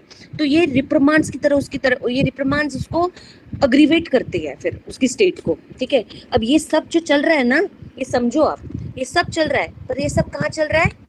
उसके इनर स्पेस में चल रहा है। बाहर वालों को कुछ नहीं पता है। कार्सिनोसिन का मजेदार फैसेट ये है कि बाहर वालों के लिए उसके चेहरे पे स्माइल रहेगा, ठीक है, लेकिन अंदर ये द्वंद चलता रहता है, ओके। उसको कॉन्स्टेंटली अनअप्रिशिएटेड फील होता है। क्यों फील होता है? कि मेरे को ये जिम्मेदारी दी, मैंने अपना बेस्ट दिया, मैं तो परफेक्शनिस्ट बस गया इस चक्कर में, ठीक है ना। और मेरे को ये फीलिंग भी आती है कि गलती करना मतलब पाप है, गलती करना मतलब मौत है, और उसके बावजूद भी मेरी गलती हो जाती है, और इस वजह से पापा खुश नहीं हुए या मम्मा खुश नहीं हुए या कुछ तो भी गड़बड़ हो गई। क्यों? और इतनी सारे एफर्ट्स के बाद आप अपनी कंपनी में या अपने कहीं पे भी इतनी कम एफर्ट्स डालेंगे और उसके बाद आपको कोई टोकेगा तो आपको क्या फील आएगा? स्ट्रेट अवेज, इसको तो मेरी कदर ही नहीं है, इनको तो मेरा I am not appreciated here, ये डायरेक्ट फीलिंग आती है। इसके बाद ये सब अंदर चल रहा होता है, ठीक है। और इसके चक्कर में वो और ज्यादा प्लीज करने की कोशिश करता है, और परफेक्शनिस्ट बनता चला जाता है। और लेवल ऑफ कॉम्प्रोमाइज हम समझ सकते हैं, इतनी छोटी उम्र से वो बच्चा इसी कोशिश में लगा पड़ा है, बचपन सारा इसी चक्कर में निकल गया, ठीक है ना, पूरा स्पॉइल हो गया बच्चे का बचपन।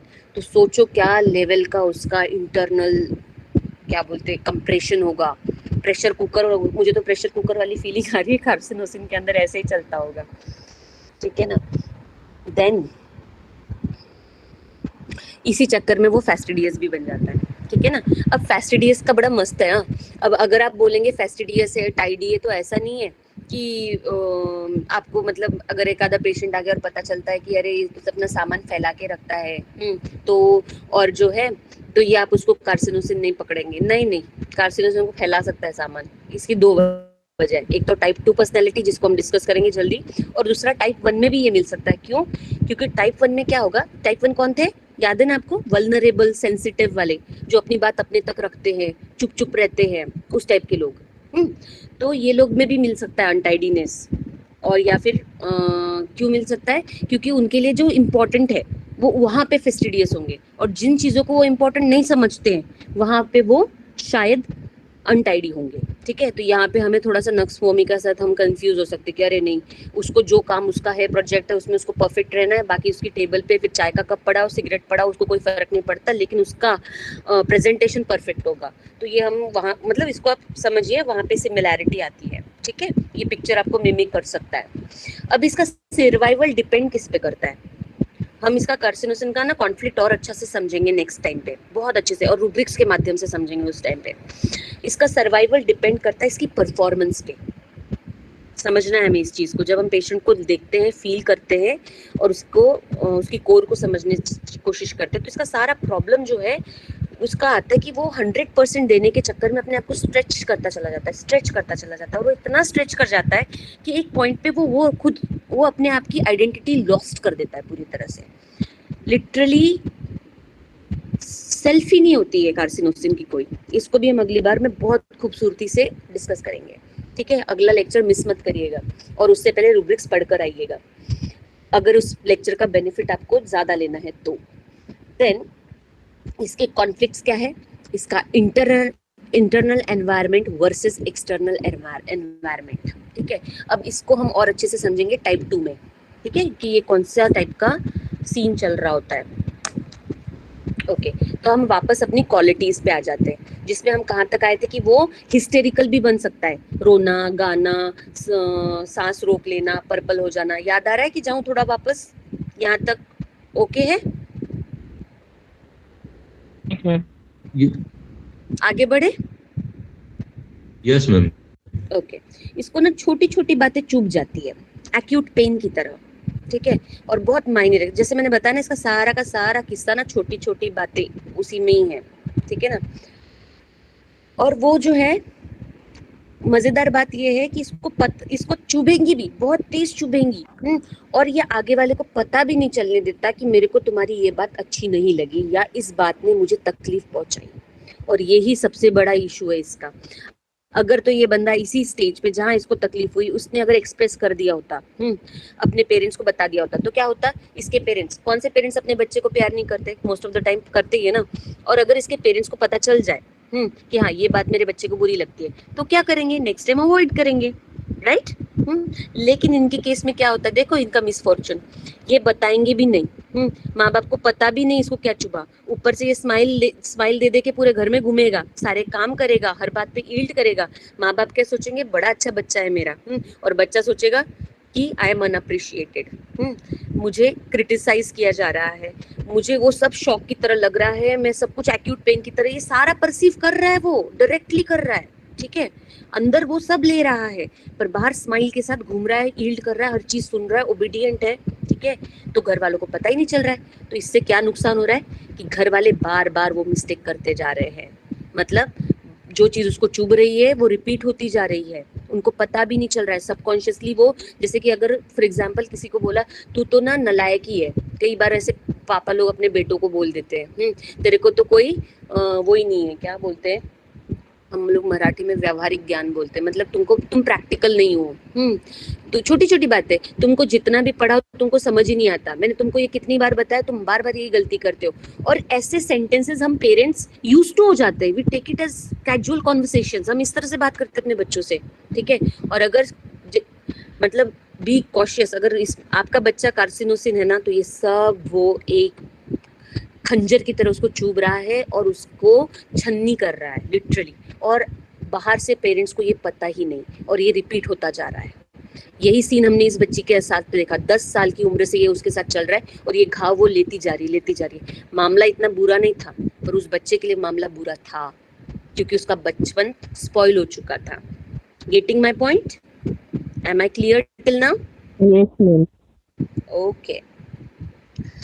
अब क्या होता है, पापा मम्मी ने क्रिटिसाइज कर लिया, इनको बुरा लग गया, और इन्होंने उनको बताया भी नहीं। लेकिन ये जब अकेले होंगे या फिर जब ये अपने में है, तो ये क्या करेंगे, ये सारा टाइम अपने आप को सवाल पूछते रहे, वाह, व्हाट, व्हाई, हाउ, मतलब ये क्यों हुआ, किस लिए हुआ, क्या गलती हो गई मेरी, उसी पे ब्रूड करते रहेंगे, उसी पे मंथन करते रहेंगे, चिंतन करते रहेंगे, क्या गलती होगी, मैंने ऐसा क्या कर दिया, क्यों हुआ होगा ये मेरे से, ऐसा कब तक क्यों हुआ, किस लिए हुआ, बस चालू रहता है ये सब, ठीक है। And that's why the wounds are so fresh in his mind, okay, because वो अपने आप से सवाल करना बंद ही नहीं करता, वो अपनी इनकैपेबिलिटीज को पहचानने की कोशिश करता है, क्योंकि वो सारा का सारा इनकैपेबिलिटी ही लेता है। वो ये नहीं सोचता कि मेरे घर वाले गलत हो रहे हैं, उसको लगता है ये मेरे में ही कमी है, ठीक है। और इसके साथ एक और प्रॉब्लम है, इनको ना लेट गो करना ही नहीं आता, मतलब चलो भाई छोड़ दो, भुला देते हैं, या फिर जाने दो, पापा की तो आदत ही है, मम्मा की, ऐसे भी बच्चे होते हैं ना हमारे पास, ऐसे भी हमारे एटीट्यूड्स होते हैं। ये चीज इनमें मिसिंग है, ये भूल नहीं सकते, मतलब लेट गो नहीं कर सकते, जाने नहीं दे सकते, जान देना भाई, ऐसा नहीं होता इनका एटीट्यूड। और ऊपर से और सुनो, ये जाके सामने वाले को पूछेंगे भी नहीं, तुमने मेरे साथ ऐसा क्यों किया, कॉन्फ्रंट भी नहीं करना, मतलब छोड़ना भी नहीं, कॉन्फ्रंट भी नहीं करना। तो सोचो ये कि अपने साथ कर क्या रहा है, ठीक है, सब का सब लेते जा रहा है, और क्या बोलते हैं उसको ना, एक जख्म की तरह बनाते जा रहा है, ओके।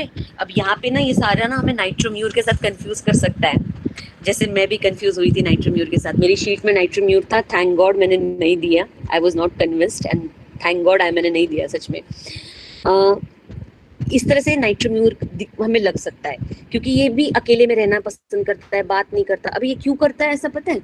क्योंकि इसको तकलीफ हो रही है अंदर, ठीक है, लेकिन घर में ये स्माइल लेके चल रहा है, क्योंकि इसको क्या लगता है, अगर किसी को पता चल गया कि मैं तकलीफ में हूँ तो सामने वाला को बुरा फील होगा। मेरे अपने है ना, मेरी मॉम है, मेरे डैड है, उनको बुरा फील होगा, उनको बुरा फील नहीं होना चाहिए, इसलिए ये हमेशा उनको खुश रखने के लिए स्माइल करते हुए सारे घर में घूमेगा, अंदर अपना तकलीफ लेते लेते चलता रहेगा। और इस वजह से कार्सिनोसिन का मैडम ये स्टैफी भी हो सकता है, staphy. Beautiful, very beautiful, you know. अभी बस 2 मिनट के बाद मैं आपको बताने वाली थी, पर अच्छा है आपने छेड़ा तो मैं बता दूं। नाइट्रोम्यूर और स्टैफी के बीच आता है कार्सिनोसिन। जब आपको स्टैफी और नाइट्रोम्यूर की स्टेट आपको अगर अच्छे से पता है, और आपको लग रहा है कि भैया ये दोनों के मतलब इसके बीच में या इनका कॉम्बो है, थिंक अबाउट कार्सिनोसिन, ओके। ये जॉर्ज विटलकॉस्ट ने कहा है कि कार्सिनोसिन जो है नाइट्रोम्यूर और स्टैफी सैगरे के बीच का स्टेट है। Very nice. सो आगे बढ़ते। ये जो इसके अंदर चल रहा होता है ना, तो हमारे पास एक रूब्रिक है, साइलेंट ग्रीफ।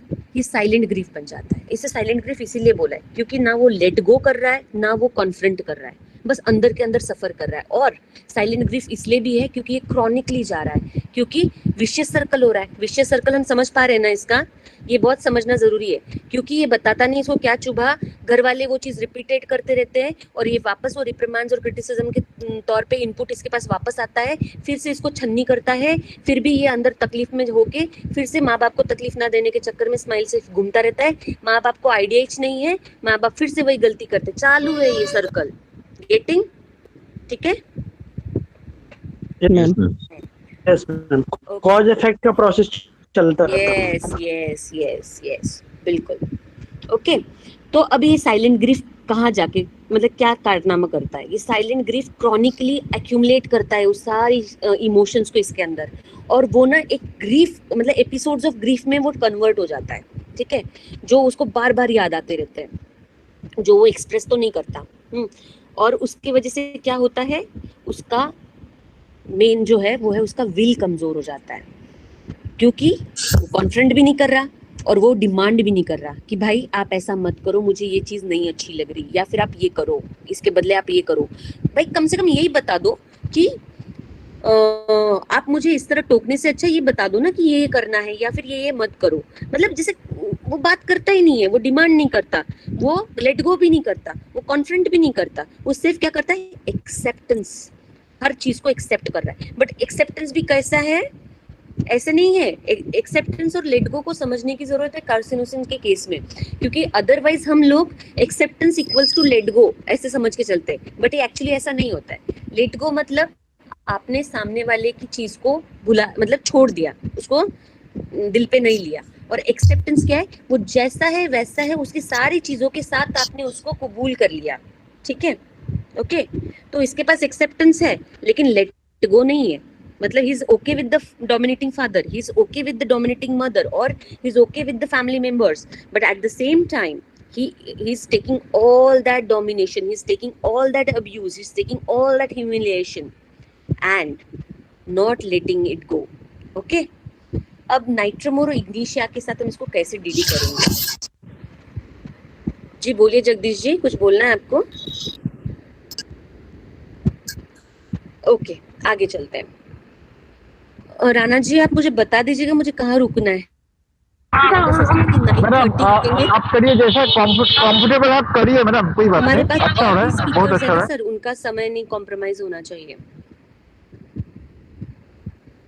हेलो, करिए मैडम, करिए मैडम। ओके, आप लोग को कंटिन्यू करना है, बाकी सब जो सुन रहे हैं? Yes ma'am.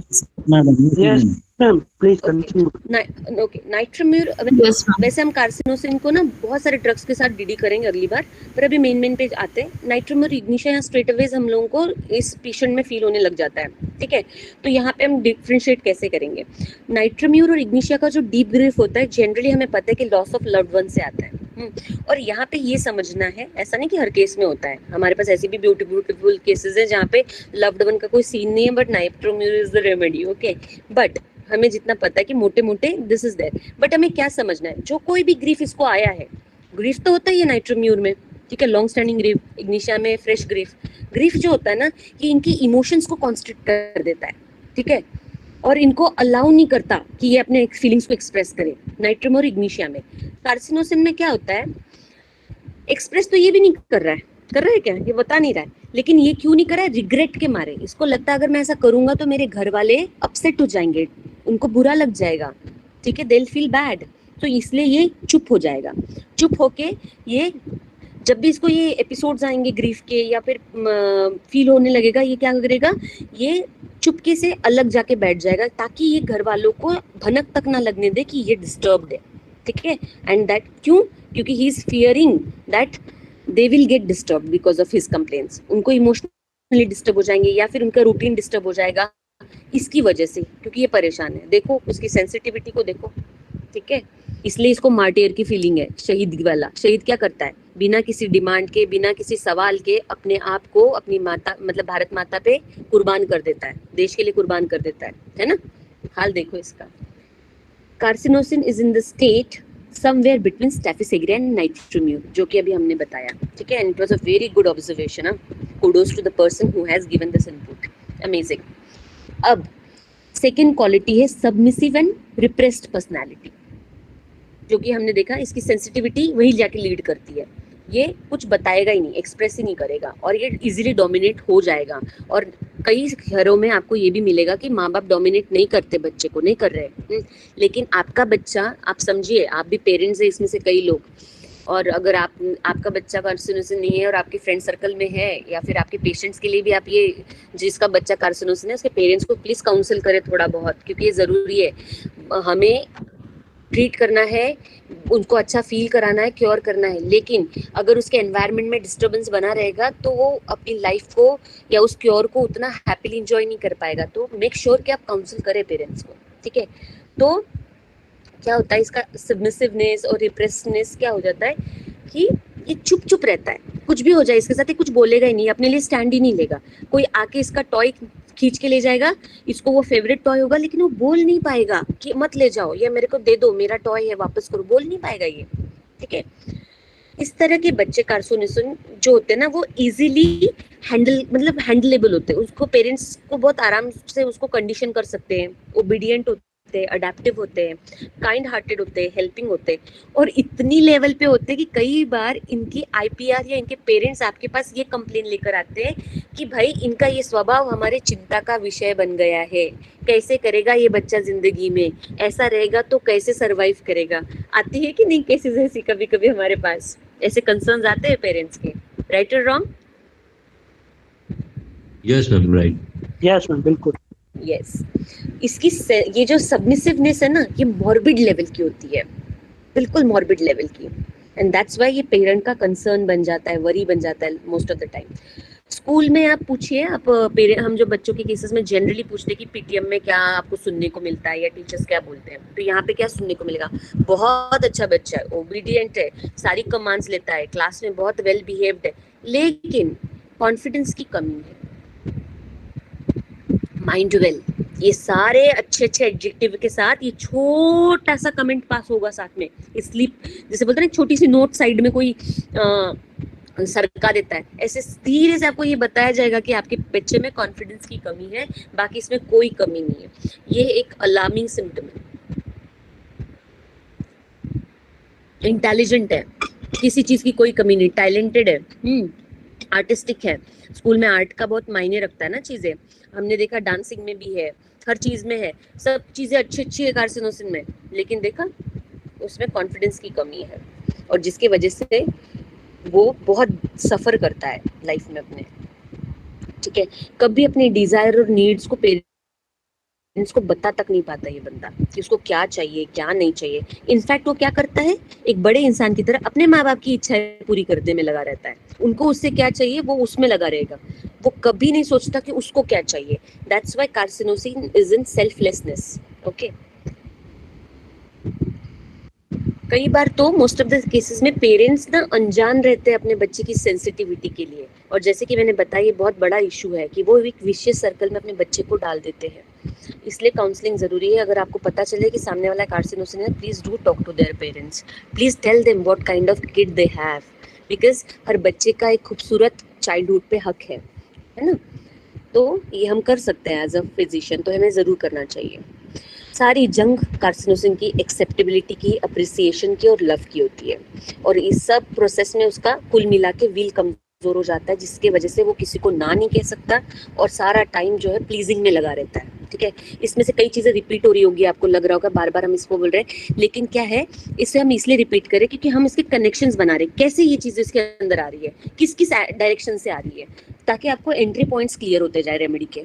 ठीक है, ओके। देन इनकी प्रॉब्लम क्या होती है, सेल्फ कॉन्फिडेंस जो उनके अंदर कम है, क्यों है? क्योंकि इनको अपने ऊपर भरोसा ही नहीं रह जाता। इतना डोमिनेशन उन्होंने ले लिया ना कि एक स्टेज पे इनको ये अपने आप में नकारा महसूस होते हैं, इनको लगता ही नहीं कि मैं कुछ सही कर सकता हूँ, मैं किसी लायक हूँ, जबकि आउटर वर्ल्ड में उनका पिक्चर कितना क्लियर है। They are perfectionist, they are tidy, they are fastidious, they are obedient, they are disciplined. Look at the scenario, यहाँ कार्सिनोसिन क्या रिप्रेजेंट हो रहा है, कार्सिनोसिन के अंदर क्या चल रहा है, मैं किसी लायक नहीं हूँ, मेरे घर वाले मुझे पसंद नहीं करते, एक्सेप्ट नहीं करते, मैं कभी उनको खुश नहीं रख पाऊंगा, जबकि यहाँ पे प्लीजिंग चल रही है सारा टाइम। ठीक है ना, उसके चक्कर में पूरा शहीद हुए पड़े हैं। See what the contrast is there going on. बस बीच में एक शरीर है, या एक स्किन है, या एक बोन है, अंदर मतलब एक तरफ क्या चल रहा है और एक पर्दे की इस तरफ क्या चल रहा है और पर्दे की इस तरफ क्या चल रहा है। Look at the conflict, intensity of the conflict. ये इतना ज्यादा मतलब इमोशनल स्ट्रेस और किसी तरह का कॉन्फ्लिक्ट या फिर झगड़ा वगैरह इसको बर्दाश्त नहीं होता, ये लिटरली बीमार पड़ सकता है उसके बाद। ठीक है, इसको हमारे पास ऐसे रूब्रिक्स है कि वो कॉरल्स उसको पसंद नहीं, कॉन्फ्लिक्ट्स उसको पसंद नहीं, चिल्ड्रंस हो चाहे अडल्ट्स हो, दोनों ही लोग अफेक्शन क्रेव करते हैं। ओके, अब यहाँ पे एक और जगह नाइट्रोम्यूर के साथ हमें ये कंफ्यूज कर सकता है। Carcinosin never try to be hugged and show affections and ask for protections. तो ये भी ना इसको अपना एक्सप्रेस करने का प्रॉब्लम है। अगर इसको बताना भी है ना अपनी माँ को कि माँ मैं आपको बहुत प्यार करता हूँ, तो ये बता नहीं पाता। अपने जो हमने केस देखी, वो अपनी फैमिली को कितना प्यार कर रही है, वो छोड़ के नहीं जा सकती उनको, लेकिन क्या वो एक्सप्रेस कर पा रही है? कितना क्लियर कट है, वो एक्सप्रेस कर ही नहीं पा रही है। और सबसे बेस में उसकी यही है कि उसको उनसे प्यार चाहिए और उसे उनसे बहुत प्यार है।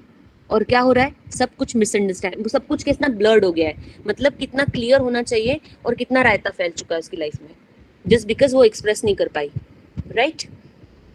देन इनको सिर्फ चाहिए कि हमें लव्ड फील कराए। और जब ये चीज उनको फील नहीं होती ना, तब आपको बच्चों में कंप्लेन मिलेगा, पेट में दर्द हो रहा है, एजमा हो रहा है, फीवर की केसेस आ रही है आपके पास, ठीक है? कार्सिनोसिस के फिजिकल्स भी हम थोड़े से लेंगे नेक्स्ट टाइम पे, ठीक है, कि क्या क्या रिप्रेजेंटेशंस हमारे पास आ सकती है। आई ट्राई टू कवर ना कि इसकी वो क्या हो सकती है, देखते हैं, उसकी मैं प्रॉमिस नहीं करती कि इसकी फिजियोलॉजी किस तरह से हैम्पर होती है, बट हम रूब्रिक्स को जरूर कवर करेंगे नेक्स्ट टाइम में, ठीक है? हर इमोशन चीजें शॉक की तरह लेता है और ये सारा टाइम ना सॉरी फील करता रहता है।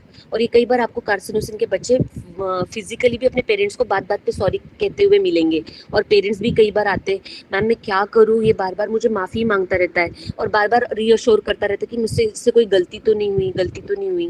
Look at the guilt inside going, ठीक है ना? और इसको ना यहाँ नाइट्रोम्यूर के साथ वापस यहाँ कहाँ कंफ्यूज कर सकता है, यहाँ कहाँ देखा हमने कि फिजिकली एक्सप्रेस नहीं कर पाता लव अपना। नाइट्रोम्यूर को भी कहाँ पसंद आता है कि कोई उसको पपी करे, गले लगाए या प्यार जताए, नहीं पसंद आता। और एक और जगह क्या होता है कि ये कंसोलेशन इसको भी दिक्कत देता है और नाइट्रोम्यूर को भी देता है, ये अकेले अकेले चला रहेगा, ठीक है, ये नहीं चाहेगा। नाइट्रोम्यूर कंसोलेशन एग्रीवेट करता है उसको और वो नहीं चाहता कि कोई उसको पीटी करे। ये क्यों नहीं कंसोलेशन पसंद करता है? क्योंकि इसको लगता है अगर मेरे को कंसोल करने आएंगे तो क्यों आएंगे, क्योंकि उनको पता चल जाएगा कि मेरे को तकलीफ है, तभी तो सामने वाला आपको कंसोल करेगा। और अगर इसको तकलीफ है, इसके पेरेंट्स को पता चल जाएगा या लोगों को पता चल जाएगा तो वो तकलीफ में आएंगे या फिर वो डिस्टर्ब होंगे। तो ये इसका ये कंसर्न रहता है, ठीक है, कंसोलेशन जो इसको नहीं पसंद है, क्योंकि उसे लगता है कि यहाँ से मैं अपने घर का बैलेंस बिगाड़ दूंगा, मतलब उनकी लाइफ को डिस्टर्ब कर दूंगा, ठीक है। इसको कॉन्वर्सेशन, इसको भी वर्स करते हैं, जैसे नाइट्रोम्यूर में होता है, बातचीत उसको पसंद नहीं आती, इसको भी बातचीत से दिक्कत होती है। लेकिन इसमें ना एक चीज है, ये वैसे बातचीत कर लेगा लेकिन ये अपनी तकलीफ के बारे में बातचीत नहीं करना चाहता है, ठीक है। इसमें रूब्रिक है sadness but can not weep, बहुत प्रोफाउंड ग्रीफ है इसके अंदर भी, प्रोलॉन्ग्ड ग्रीफ है, ठीक है, इतना सारा तकलीफ कॉन्फ्लिक्ट अंदर है, लेकिन ये बाहर से स्माइलिंग है, रोता नहीं है ये। जबकि हमने देखा है कि हिस्टेरिकल केसेस में वीपिंग सॉबिंग भी होगी, लेकिन इसको समझने की कोशिश करो। कैनॉट वीप से क्या कहने का मतलब, एक्सप्रेस नहीं करता, वीपिंग एक्सप्रेशन है ना एक हमारा, ठीक है, नहीं करता, अवॉइड करता है उस चीज को ये, ठीक है। अपने इमोशंस को आउटलेट देने में इसको प्रॉब्लम होता है, इसके इमोशंस अक्सर हमें ब्लॉक स्टेट में मिलेंगे, इसको पता ही नहीं रहता कि मुझे क्या हो रहा है, जैसे कि हमने हमारी केस में भी देखा, ये कांस्टेंट अनहैप्पी स्टेट में रहता है, लेकिन बाहर क्या रहता है, स्माइल रहता है, ओके। ये अंदर से अपैथेटिक और इंडिफरेंट हो चुका होता है अपनी फैमिली के लिए भी, जो कि हमने इस केस में देखा था। वो तो बाहर की तरफ आ गया था क्योंकि वो टाइप 2 पर्सनैलिटी थी, उसको भी हम शॉर्टली डिस्कस करने वाले हैं। और इसका ना ये पूरा स्टेट जो होता है, ग्रेजुअली जब इसका अपैथेटिक और इंडिफरेंट स्टेट आता है ना, तो ये डिप्रेशन में जाने लगता है और उस टाइम पे ये सुसाइडल अटेम्प्ट्स लेता है, ठीक है। तो अभी तक क्लियर है हम सबको? यस मैम, क्लियर है। ठीक है, ओके मैम। आगे बढ़े कि Yes, रुके? ma'am. टाइप 2 पे जाए कि रुक जाए? आप बोर तो नहीं हो रहे हो? नहीं मैम। बहुत अच्छा मैम। तो आगे बढ़ो। नहीं मैम। टाइप 2 लूं फिर? Very nice, we have 90 plus. Ma'am continue ma'am. ठीक है, तो टाइप 2 को देखते हैं। टाइप 2 हमें समझने में टाइम नहीं लगेगा क्योंकि हमने टाइप 2 की केस जस्ट अभी देखी है, ठीक है। जो लड़की 27 इयर्स ओल्ड थी, वो टाइप 2 कैटेगरी में आती है। जॉर्ज विथलकॉस सर बोलते हैं कि ये जो टाइप होता है ना, ये बहुत रेयर टाइप है और बहुत कम परसेंटेज में हमको मिलता है। ये वो टाइप है जो बिल्कुल आपको कार्सिनोसिन को हाँ यस मैम, यस डॉक्टर आलोक कुछ बोल रहे थे आप? चलिए मैं आगे बढ़ती हूँ। तो ये वही वाली पर्सनालिटी जो हमने देखी, क्या करती थी वो अग्रेशन दिखाती थी, है ना, वो रिप्रिमांड्स को रिएक्ट करती थी, वो क्रिटिसिज्म को रिएक्ट करती थी, वो टॉलरेट तो कर ही नहीं पा रही थी रिप्रिमांड्स और criticism. No ma'am, no ma'am, okay sir, okay. और वो क्या कर रही नहीं मैम प्लीज कंटिन्यू। ओके वो क्या कर रही थी, वर्बल और फिजिकल एग्रेशन दिखा रही थी, ठीक है। तो ये लोग ऐसा करेंगे। लेकिन क्या किया था उसने, वो वर्बल और फिजिकल एग्रेशन दिखा रही थी, लेकिन वो वहां पे भी वो कार्सिनोसिन थी ना, वो घर वालों को बता रही थी क्या कि तुम लोग मेरी प्रॉब्लम हो, नहीं, किसी ना किसी बहाने से दिखा रही थी, पर ये नहीं बता रही थी कि dad you are my problem, mother you are my problem, sister I don't like you. ये सब चीज नहीं कर रही थी, क्योंकि वो उनको डिस्टर्ब नहीं करना चाह रही थी। लेकिन वो टाइप 2 पर्सनालिटी थी, तो वो फिजिकली और वर्बली मतलब उसको एक्सप्रेस कर रही थी। समझ रहे ना आप इसको? गेटिंग? Yes ma'am. ओके जी मैम। ठीक है। ये ना थोड़े बुली टाइप के लगेंगे हमें, जैसे कि हमारी ये पेशेंट थी, बुली टाइप के लगेंगे, लेकिन ये अंदर से कितने भी बुली हो वो उतने ही कावर्ड रहते हैं। ये अपनी फैमिली को बगैर नहीं रह सकते, उनके सपोर्ट के बगैर नहीं रह सकते, इसीलिए वो रूम में नहीं जा पाई, ठीक है ना। मतलब इस वाले टाइप में तो हम लिटरली अपने केस के साथ ये कर सकते हैं। इनकी बिहेवियर्स लोग इनके आईपीआर को टेरिफाई कर सकते हैं। जैसे कि इसके केस में देखा, उसके पापा को चिंता हो रही थी, शादी की उम्र हो गई है, इस तरह बिहेव कर रही है, चीजें फेंक रही है, लोग क्या कहेंगे, लोगों को बाहर पता चल गया कि हमारी बच्ची इस तरह बिहेव करती है तो क्या होगा। आईपीआर टेरिफाइड हो जाता है ऐसे लोगों के बिहेवियर से, बहुत इजिली एंगर्ड हो जाते हैं, एक्सट्रीमली इरिटेटेड रहते हैं, डिस्ट्रक्टिव आउटबर्स्टिंग रहता है इनका एंगर, ठीक है ना। और ये बुलडॉग की स्टेट में होते हैं बिल्कुल। इनका जो एंगर होता है ना, आपको बुलडॉग का ये देगा, फील देगा, ठीक है। टोटली इनकंसिडरेट होते हैं of the feelings of others. हमने टाइप 1 में क्या देखा, सारा टाइम सारी कॉन्फ्लिक्ट के ड्यूरेशन में वो दूसरों को कंसिडर कर रहा है, उनको हार्म ना हो, वो डिस्टर्ब ना हो, वो परेशान ना हो, उसका ख्याल रख रहा है। लेकिन टाइप 2 में क्या होगा, यहाँ पे ऐसा कोई कंसिडरेशन नहीं है। जैसे कि हमारी पेशेंट में था, उसको फर्क नहीं पड़ रहा था उसकी माँ रो रही है क्या, उसकी बहन उसके लिए परेशान हो रही है, उसकी बहन ने मुझे कंसल्ट करा था, तो जाहिर सी बात है वो कंसर्न थी, है ना, नहीं तो क्यों कर रही होती, वो कंसर्न थी, माँ रो रही थी, तो इन सब की फीलिंग्स के लिए वो कंसिडरेट थी नहीं, उसको अपनी पड़ी हुई थी। तो ये वो टाइप 2 है, बिल्कुल टिपिकल, जो जल्दी से आपको कार्सिनोसिन की तरफ डायरेक्ट नहीं करेगा और आप गलती से वायलेंट मेडिसिन की तरफ जा सकते हो। तो वी नीड टू अंडरस्टैंड, हमें यहाँ पे कॉजेशन में घुसना पड़ेगा, हमें चीज़ों को देखना पड़ेगा, ठीक है ना। और अंडरलाइन प्रॉब्लम क्या है वो जानना पड़ेगा। अंडरलाइन प्रॉब्लम यही है कि ये बच्चे अनअप्रिशिएटेड रहते हैं। ये बच्ची बबली थी, ठीक है ना, बहुत ज़्यादा चर्पी थी, बहुत ज़्यादा एक्साइटेड स्टेट में रहती थी, तो उसके डैड ने क्या किया, उसको डोमिनेट किया। वैसे ही वो डोमिनेटिंग नेचर के बंदे थे, क्योंकि वो घर में बाकी सबको भी डोमिनेट कर रहे थे। दैट्स व्हाई बड़ी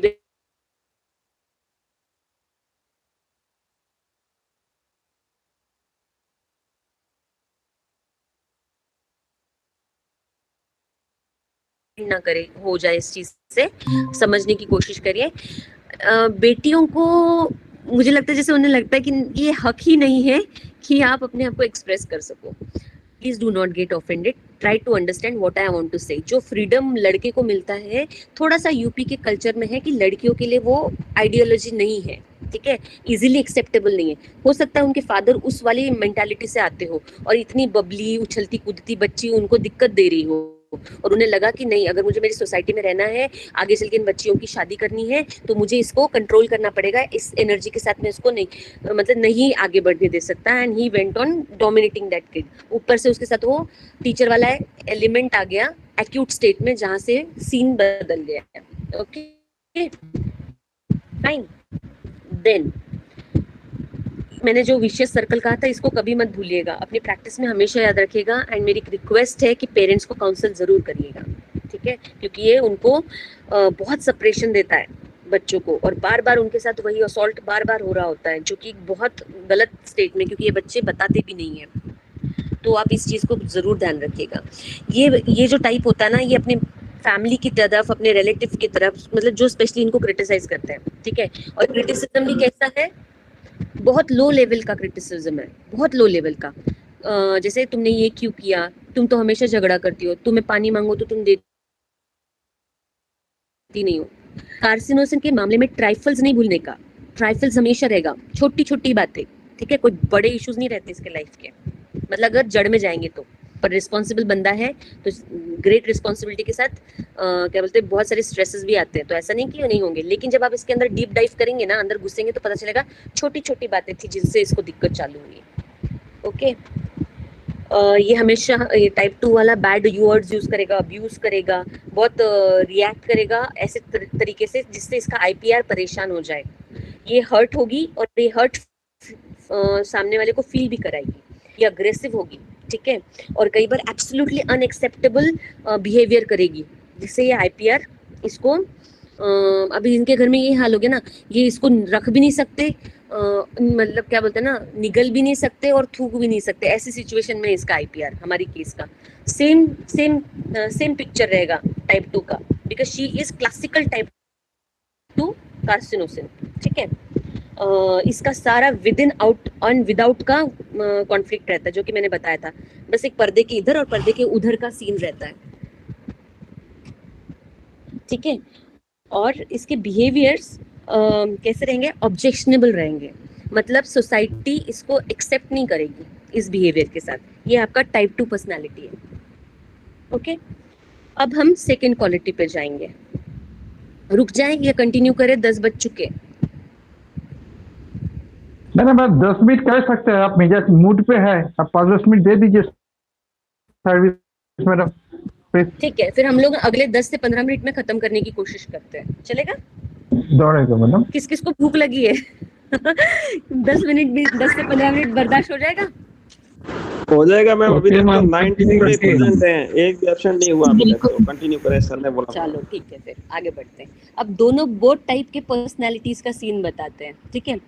ये दोनों पर्सनालिटीज में क्या क्या कॉमन मिलेगा, वो है जैसे कि हॉरिबल थिंग्स अफेक्ट करती है, बताई ना हमने, तो ये दोनों लोगों में मिलेगा हमें, ठीक है। सेकेंड वाला टाइप बुलिंग टाइप का है, लेकिन don't get confuse with that.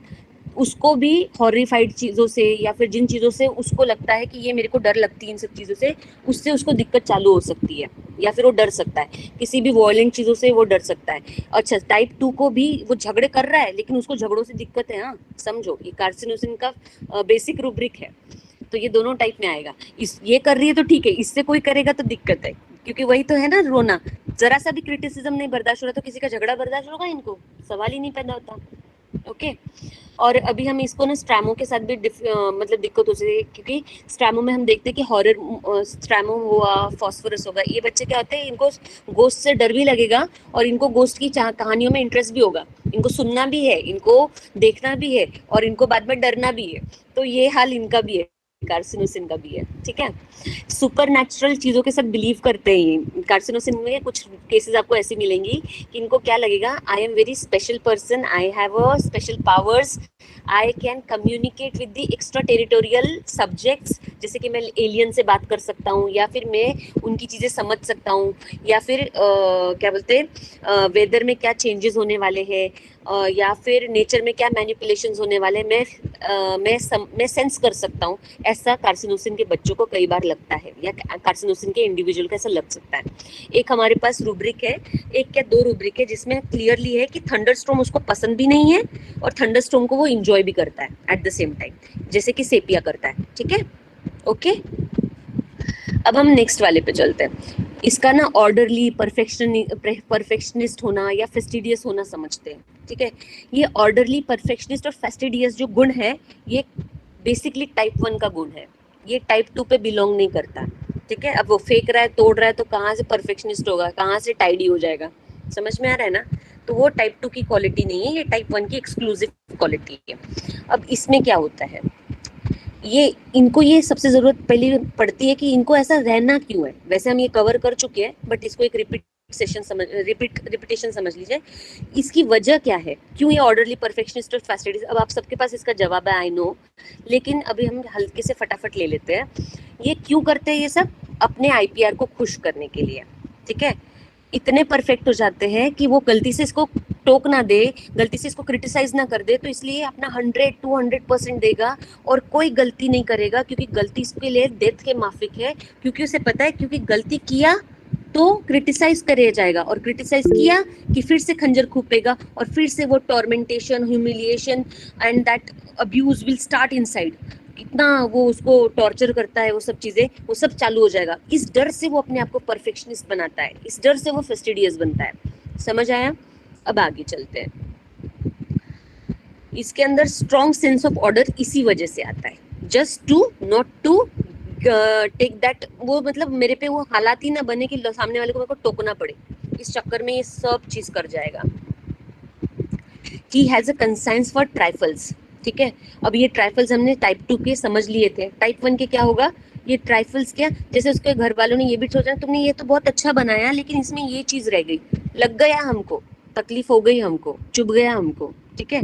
जबकि पेरेंट्स को क्या लगेगा, हमने तो इनपुट दिया भाई, सो दैट जैसे अगर उसने कलरिंग करी और अगर उसका बॉर्डर के बाहर कलर चला गया बच्चे का, तो पेरेंट क्या क्यों बताएगा, ताकि बच्चा अगली बार उस चीज को नोट करे, क्योंकि बच्चा उनको दिखाने आया, माँ ने बोला बहुत अच्छा है बेटा, बस अगली बार ना ये जो काली बाउंड्री तुमने बनाई है कलर इसके अंदर करना, या फिर स्ट्रोक जो है एक ही डायरेक्शन में करना, दो डायरेक्शन में, दो अलग अलग डायरेक्शन में मत करना।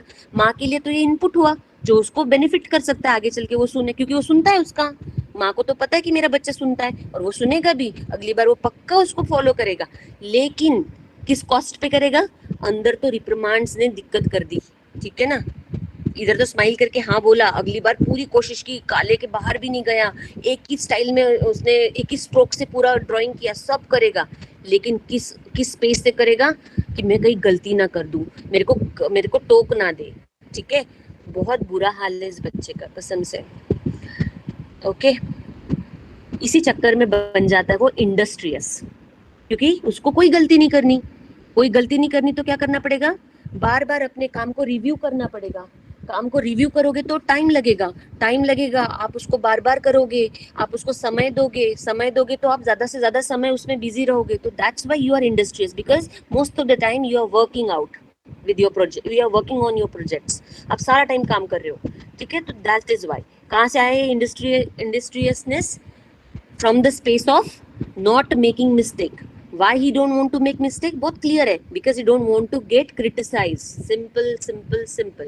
क्योंकि अगर वो क्रिटिसाइज हो गया तो क्या होगा, उसको अनअप्रिशिएटेड फील होगा, ठीक है ना।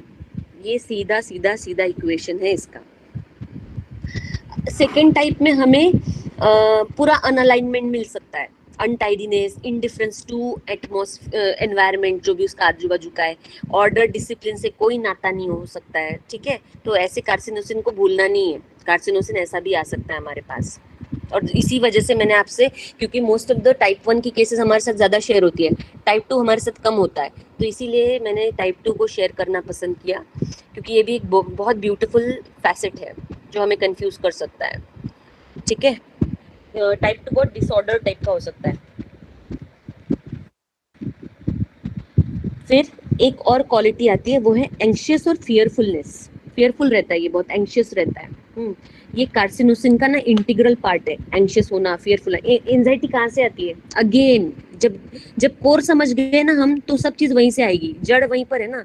ये एंजाइटी वहीं से आती है कि मैं गलती ना कर दूं, गलती कर दूंगा तो मेरे को डांट पड़ेगी या फिर मुझे टोका जाएगा, और अगर टोक दिया ना भैया तो सब हरा हो जाएगा वापस से, ठीक है ना। तो ये एंटिसिपेशन में जाता है, इसको फियर ऑफ फेलियर है। अब समझो, ये सारे रूब्रिक समझो। फियर ऑफ फेलियर है, फेलियर ऑफ एग्जामिनेशन क्यों है, क्योंकि उसने इतना परफेक्शनिस्ट लेवल पे प्रिपेयर किया और थोड़ी सी भी गलती निकल गई तो क्रिटिसिज्म होगा, तो मतलब उसका प्रोजेक्ट फेल हो गया, उसके एग्जाम में वो फेल हो गया, ठीक है। तो इसलिए यहाँ पे हमें रूब्रिक मिलता है fear of failure in examination, ठीक है। देन इसको आप चाहे लिटरली ले लो चाहे मेटाफोरिकली ले लो, ओके। देन रिप्रोचेस रहती है, फियर ऑफ ह्यूमिलिएशन एंड रिप्रोचेस रहता है इसमें, जस्ट बिकॉज उसको अपने घाव हरे होने का डर रहता है। सारी एंजाइटी उसी स्पेस से आती है, ठीक है। और इसको हमेशा डर लगा रहता है कि मैं कहीं अपना कंट्रोल ना लूज कर दूं।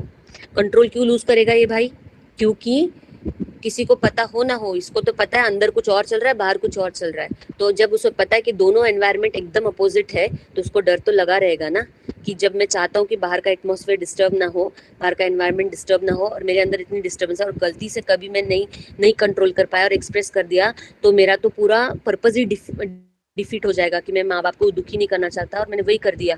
तो ये हमेशा उस एंजाइटी में रहेगा, ये हमेशा उसको फियर रहेगा कि कहीं मैं अपना कंट्रोल ना लूज कर दूं, ठीक है। ये आपके पास पेशेंट कई बार इस चीज को कैसे लेकर आएगा, लूजिंग कंट्रोल का वर्जन क्या मिल सकता है। पेशेंट बोल सकता है कि मुझे ना ओवर स्ट्रेच होने पे डर लगता है। क्यों डरता है ओवर स्ट्रेच होने पे, या फिर ओवर एक्सर्शन के बाद डर लगता है, या मैं टेंशन में आ जाता हूँ उसके बाद, क्यों आता है, क्योंकि आप कंट्रोल कब लूज करते हैं? जब चीजें आपके हाथ से बाहर कब जाती है? जब आप स्ट्रेच हो जाते हो, जब आप एक सैचुरेशन के लेवल पे आ जाते हो, ठीक है, तब जाके वो ओवर स्ट्रेच होने से डरता है, ओवर स्ट्रेन्ड होने से डरता है, फटीग होने से डरता है, क्योंकि उसको लगता है ऐसी स्टेट में मैं शायद अपना कंट्रोल खो दूं। ओके, तो ये वर्जन्स हमारे पास आ सकते हैं कि मुझे बहुत टेरिबल फील होता है जब भी मैं ओवर स्ट्रेस्ड होता हूँ। कितना कैजुअली आता है ना, सर डॉक्टर साहब मेरे को ना बहुत टेंशन हो जाता है, या फिर मैं बहुत ज्यादा परेशान हो जाता हूँ या डर जाता हूँ जब मैं ना बहुत थक जाता हूँ। तो हमें कभी लगता ही नहीं ना कि इसके पीछे ये भी रीजन हो सकता है। दैट्स व्हाई मेंटर्स कहते हैं कि वाई ढूंढो, हर रूब्रिक का वाई ढूंढो, ठीक है। इसको हर छोटी चीज बड़ी लगती है, हम जान ही गए। और ये सब चीजें जो इसके अंदर चल रहा है ना, इसका इंटरनल एनवायरनमेंट ग्रेजुअली कहीं ना कहीं तो एक्सप्रेस होगा, क्योंकि हमारे जो फीलिंग्स होते हैं, हमारे जो थॉट्स होते हैं, वही हमें बनाते हैं, वही हमारे फिजिकल लेवल पे आते हैं। तो इसकी फिजिकलिटी पे क्या आएगा? फोबियाज के फॉर्म में आएगा। हर चीज से डरेगा ये बंदा। ओके, इसको हाइट का डर हो सकता है, इसको नैरो प्लेसेस का डर मिलेगा आपको, इसको बिजी स्ट्रीट्स का डर मिल सकता है, क्राउड का डर मिल सकता है, इसको फियर ऑफ एनिमल भी है, जबकि ये लव ऑफ एनिमल में भी है, हाँ रूब्रिक। लेकिन फियर ऑफ एनिमल कहाँ से आ रहा है? बिकॉज इसके फोबियाज से आ रहा है वो। और फोबिया कहाँ से आए अभी हमने देखा। ओके, इसका फोबिया एक फिजिकल सिम्टम है इसके इंटरनल कॉन्फ्लिक्ट का रिप्रेजेंटेशन है वो। इसमें हमने जैसे बताया सेपिया की तरह थंडरस्टॉर्म से डर भी रहेगा, थंडरस्टॉर्म को एंजॉय भी करेगा ये। वैसे ही इसमें ये भी सिम्टम मिलेगा, एनिमल को भी प्यार करेगा और एनिमल से डरेगा भी eight the same time. Nature पसंद भी होगा, नेचर से दिक्कत भी होगा, ठीक है। कुछ कॉन्ट्रास्टिंग सिम्टम्स है, ये क्यों है ये हम अगले लेक्चर में देखेंगे। I am just mentioning them, ठीक है। इसको ना एंजाइटी डार्क है, फियर ऑफ डार्क है, फियर ऑफ अर्थक्वेक्स है, क्योंकि ये सारी चीजों में इसका कंट्रोल जाने का डर रहता है इसको, ठीक है ना। क्योंकि उसको पता है ये मेरे हाथ में नहीं है। अर्थक्वेक किसी के हाथ में होता है क्या? नहीं। जिस दिन उसको सैचुरेटेड फील हुआ, अर्थक्वेक आ गया, सब बाहर निकल आएगा उसके पेट के अंदर का, जो अंदर दबा के रखा है इतना उसने, ठीक है ना। और ये इसकी एंजाइटी एक बहुत अच्छा सिम्टम है रूब्रिक है। एंजाइटी कपल्ड विद नर्वसनेस रहता है इसके साथ। नर्वस क्यों रहता है? क्योंकि ये एक्सप्रेस नहीं कर पाता, ये अपने लिए स्टैंड नहीं ले पाता, विल इसका पुअर होता है। तो क्या होगा? ये नर्वसनेस रिफ्लेक्ट करेगा, ओके। और इसको एंजाइटी अबाउट अदर्स होती है। ये केयर्स फुल ऑफ, मतलब अपने घर वालों की बहुत केयर करता है, ठीक है। तो आज का लेक्चर अभी यही रोकते हैं, और मेरे ख्याल से हमने बहुत इनफ डिस्कस कर लिया कार्सिनोसिन। अगली बार हम कार्सिनोसिन बिल्कुल अलग तरीके से करेंगे, हम सिर्फ और सिर्फ रूब्रिक्स के थ्रू जाएंगे, ठीक है। तो बस अब मुझे शॉर्टली बता दीजिए आपको कैसा लगा। Is it okay? This way of teaching is okay और I need to make certain changes? बढ़िया है मैडम, बढ़िया। बहुत अच्छा मैम, बहुत अच्छा। Great session. आप काइंडली जो I hope I could very nice ma'am. के लिए knowledge. बहुत अच्छा मैम। अच्छा, इसमें कोई चेंजेस करने हो पॉजिटिव बताइए, क्योंकि जैसे लास्ट टाइम मुझे बताया बहुत अच्छा मैम, थोड़ा सा स्पीड ज्यादा हो रहा है। लेटर ऑन मैंने अपने ऑडियो सुने तो मुझे भी लगा अरे बाप रे ये बहुत ज्यादा फास्ट हो गए। तो उससे मैंने आज थोड़ा इम्प्रूवमेंट लाया, क्योंकि मुद्दा ये है ना, आपको समझ में आना चाहिए। मुझे मेरे पास तो आपने प्लान किया उसी तरह आप चले। कंटेंट है, डिलीवर करना है, सब कुछ कवर करना है। इस चक्कर में कुछ मैं आपको अगर अनक्लियर छोड़ दूं कोई कॉन्सेप्ट, तो फिर इट वोंट मेक सेंस। तो इसलिए जरूर बताइएगा कि कहाँ इम्प्रूवमेंट की जरूरत है, ओके। Hello madam. यस, आपने ट्यूबरकुलोसिस खाने में कैसे दिया था? मैंने ना हम लोगों ने क्या किया, हमें 3 डोजेस देने थे उसको 3 नाइट में। पहले दिन उसको उसमें दिया, क्या बोलते, दाल में डाल के दिया। तो बंदी बहुत स्मार्ट है, कार्सिनोसिन इज वेरी इंटेलिजेंट। उसको फील हुआ, उसने लास्ट टाइम होम्योपैथी क्यों बंद किया था, उसने क्या कहा, मुझे बहुत काम फील होता है। उसको शायद नोट हो गया कि उसको कामनेस फील हुई, क्योंकि सारा टाइम इसके दिमाग में टॉर्मेंटेशन हो रहा है। और अचानक आज उसने डिनर किया, कभी ना भूलेगा, कार्सिनोसिन बहुत इंटेलिजेंट होता है। उसने पकड़ लिया कुछ तो गड़बड़ है। वो लड़की इतनी इंडिफरेंस में थी, अपनी बहन की शक्ल नहीं देखना चाहती है। और उसकी बहन का मुझे फोन आया, मैम मैं आज डोज कैसे दूं इसको, ये सुबह से मतलब चाय भी बना रही हूँ तो मेरे बगल में खड़ी है। Look at the intelligence of the carcinosin. उसको शक हो गया था।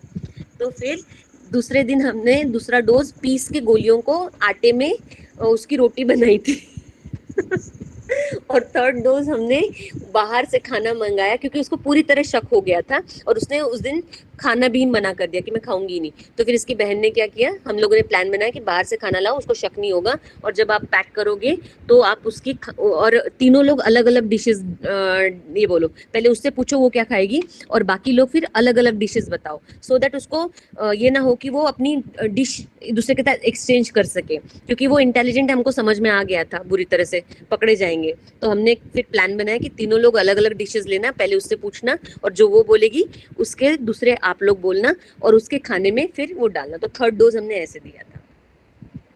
बट अब आपको पता हो फॉलोअप क्या है उसका? बंदी ने इस मंडे को हाईकोर्ट फिर से ज्वाइन कर लिया है, ठीक है, और मैंने उसे बताया कि मैं तुम्हें मेडिसिन देना चाह रही हूँ, तुम लोगे, और मैंने तुम्हें दिया मेडिकेशन। उसको गुस्सा भी नहीं आया इस बात पे, और मैंने उसे बताया कि आगे चल के हो सकता है मुझे रिपीट करना पड़े, सब कुछ मैंने उसे पूरा क्लियर बताया, और उसने सब कुछ पॉजिटिवली लिया। क्या ब्यूटी है ना होम्योपैथिक सिमिलिमम की। नहीं तो आज ये बच्ची पिछले इतने सालों से, कितना साल हो गया, 17 साल से सफर कर रही है, और आने वाले सालों में भी सफर करती रहती। क्या इसकी लाइफ होती है। और एक सिमिलिमम ने आज उसको इतना मतलब इतना उसके लाइफ में पीस ला दिया। आज उसने वापस ज्वाइन कर लिया। आज सैटरडे है, आज उसका बंद था, मतलब मंडे से फ्राइडे वो रेगुलर गई है अपने ऑफिस।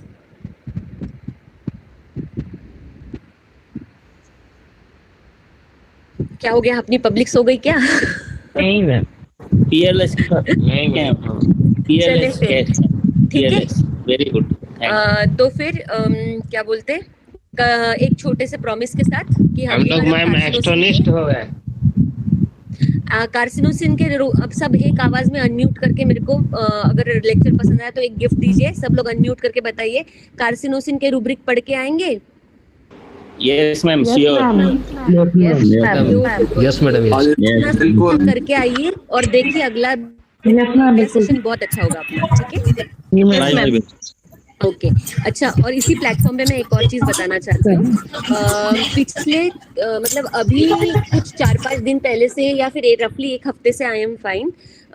एक्चुअली मैं आप लोगों के लिए उस दिन कौन सा ड्रग लेने वाली थी, स्ट्रेमोनियम चल रहा था, यूपी सर्कल ही ले रहा था, उसमें मैं पार्ट लेने वाली थी।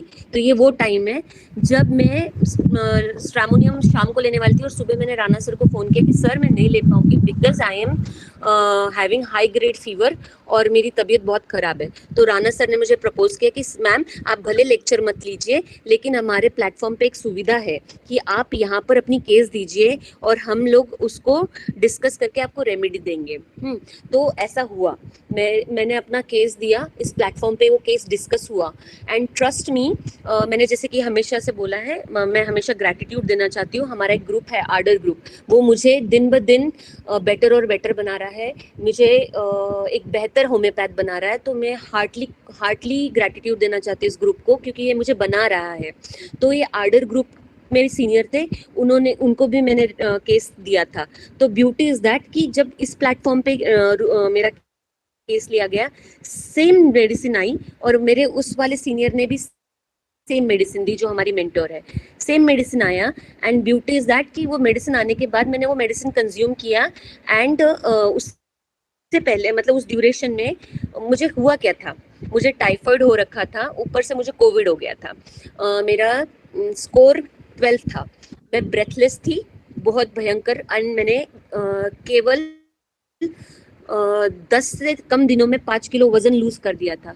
मेरे में कोई ताकत नहीं बची थी, आई वॉज दैट बैड। मैं नॉर्मल चीज़ें भी नहीं कर पा रही थी, मैं सादा 2-4 सेंटेंस बोल भी नहीं पा रही थी, मैं इतनी ब्रेथलेस हो रही थी। एंड मेरा प्रोमिनेंट सिम्टम था इरिटेबिलिटी, पेन ड्यूरिंग, ओके। तो that was my case entry, और वो चीज़ बहुत प्रोमिनेंट आई थी। वो मुझे भी समझ में आ गया था कि ये नेचर नहीं है मेरा, और ये बहुत प्रोमिनेंटली आया। मुझे बिल्कुल पसंद नहीं आ रहा था कोई मुझसे बात करे, मेरा बच्चा बात करे, मुझे पसंद नहीं आ रहा था। So I just want to thank all the physicians who took my case, did their best, gave me the remedy. I am this fine because of the Similimum, delivering another medicine, discussing it with you all with all my energy. And you can see me कि एक हफ्ते पहले उस time पे मैं home hospitalise थी, nurse higher किया था मैंने, मुझे आईवी चल रहा था, एंटीबायोटिक्स चल रहा था, फुल फ्लेजेड चल रहा था। 6 दिन में मुझे 1% का आराम नहीं मिला। और जब मैंने मेरा सिमिलिमम लिया, मैं 2.5 दिन में ही literally I could take bath, I could take छोटा छोटा चीज़ें, मेरा रूटीन का करने लग गई थी। चौथे दिन में मैंने लगभग अपना 80% काम रिज्यूम कर लिया था और 6th दिन में मैंने 100% काम रिज्यूम कर लिया था. Beauty of similimum, beauty of homeopathy, beauty of the extraordinary homeopaths. तो मेरी रिक्वेस्ट है कि आप ये बहुत खूबसूरत प्लेटफॉर्म इंट्रोड्यूस किया गया है, इसका फायदा हमें लेना चाहिए.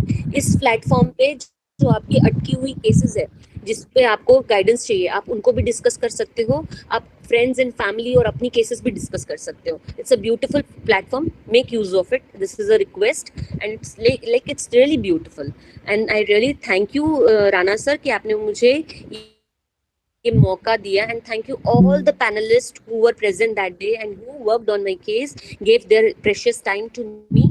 आई heartily thank you all. Thank you for giving your time to मी, है ना. इतने सारे लोग मेरे साथ जुड़े रहे इतनी देर तक, उसके लिए थैंक यू सो मच. मैं आपसे एक चीज पूछना चाह रहा था. उस दिन हमने आपकी मेडिसिन जो है वो जो सिलेक्ट की थी प्लाटिना, सेम मेडिसिन से आप ठीक हुई थी? नहीं मैं सेपिया से ठीक हुई सर. सर ये मैडम नहीं, ये श्वेता मैडम, वो है दूसरा मैडम अमजद सर. ये श्वेता मैडम दूसरा मेरे से आया था. मुझे सेपिया दिया गया था. हाँ. अच्छा, मैं एक और चीज इसमें ऐड कर देती हूँ. रेमेडी बता दी है मैंने, तो वो भी बहुत जरूरी होती है. पोटेंसी, मुझे सेपिया 30 दिया गया. सेपिया 30 देने के बाद मैं एग्रीवेट हो गई थी. ठीक है, मुझे पूरी रात नींद नहीं आई. और क्विकली बताती हूँ. और फिर ये हुआ कि मैम सेपिया लग रहा है लेकिन एक्स्ट्रा वेगन्स भी आपके केस में, तो आप 200 ले लो. पर मुझे ऐसा क्या लगा कि मुझे 200 नहीं लेना चाहिए. मैंने पहले सोचा मैं ले लेती हूँ, मैंने हाँ भी बोला, पर मुझे पता नहीं क्यों लग रहा था 200 नहीं लेते हैं, पैथोलॉजी है अपने में अच्छी खासी, तो 30 को 6C पे ले जाते हैं. पर फिर 6C से पहले मैंने सोचा 30 को ही मैं 3 कप मेथड में लेती हूँ. और ये मुझे मेरे सीनियर जो है आर्डर ग्रुप के, उन्होंने भी सजेस्ट किया, उधर से भी सपोर्ट आया कि आप ऐसे लो. एक्चुअली उन्हीं का सजेशन था. फिर आई लिटरली थॉट कि ये ऐसे ही चलते हैं. तो बेसिकली 30 पोटेंसी डायरेक्टली लिया तो एग्रीवेशन हुआ, फायदा भी ज्यादा नहीं हुआ. लेकिन वही 30 पोटेंसी 3 कप मेथड से लिया and I started improving. I just improve with that and I did not मतलब कोई रिपीटिशन नहीं किया मैंने. और रिसेंटली जब मेरा पैथोलॉजिकल सिम्टम्स खत्म हुआ तो हमने रिसेंटली, मेरी मेंटोर ने डिसाइड किया कि आप सेपिया 200 लो, और फिर हमने सेपिया 200 लिया. This is the like my case. Okay.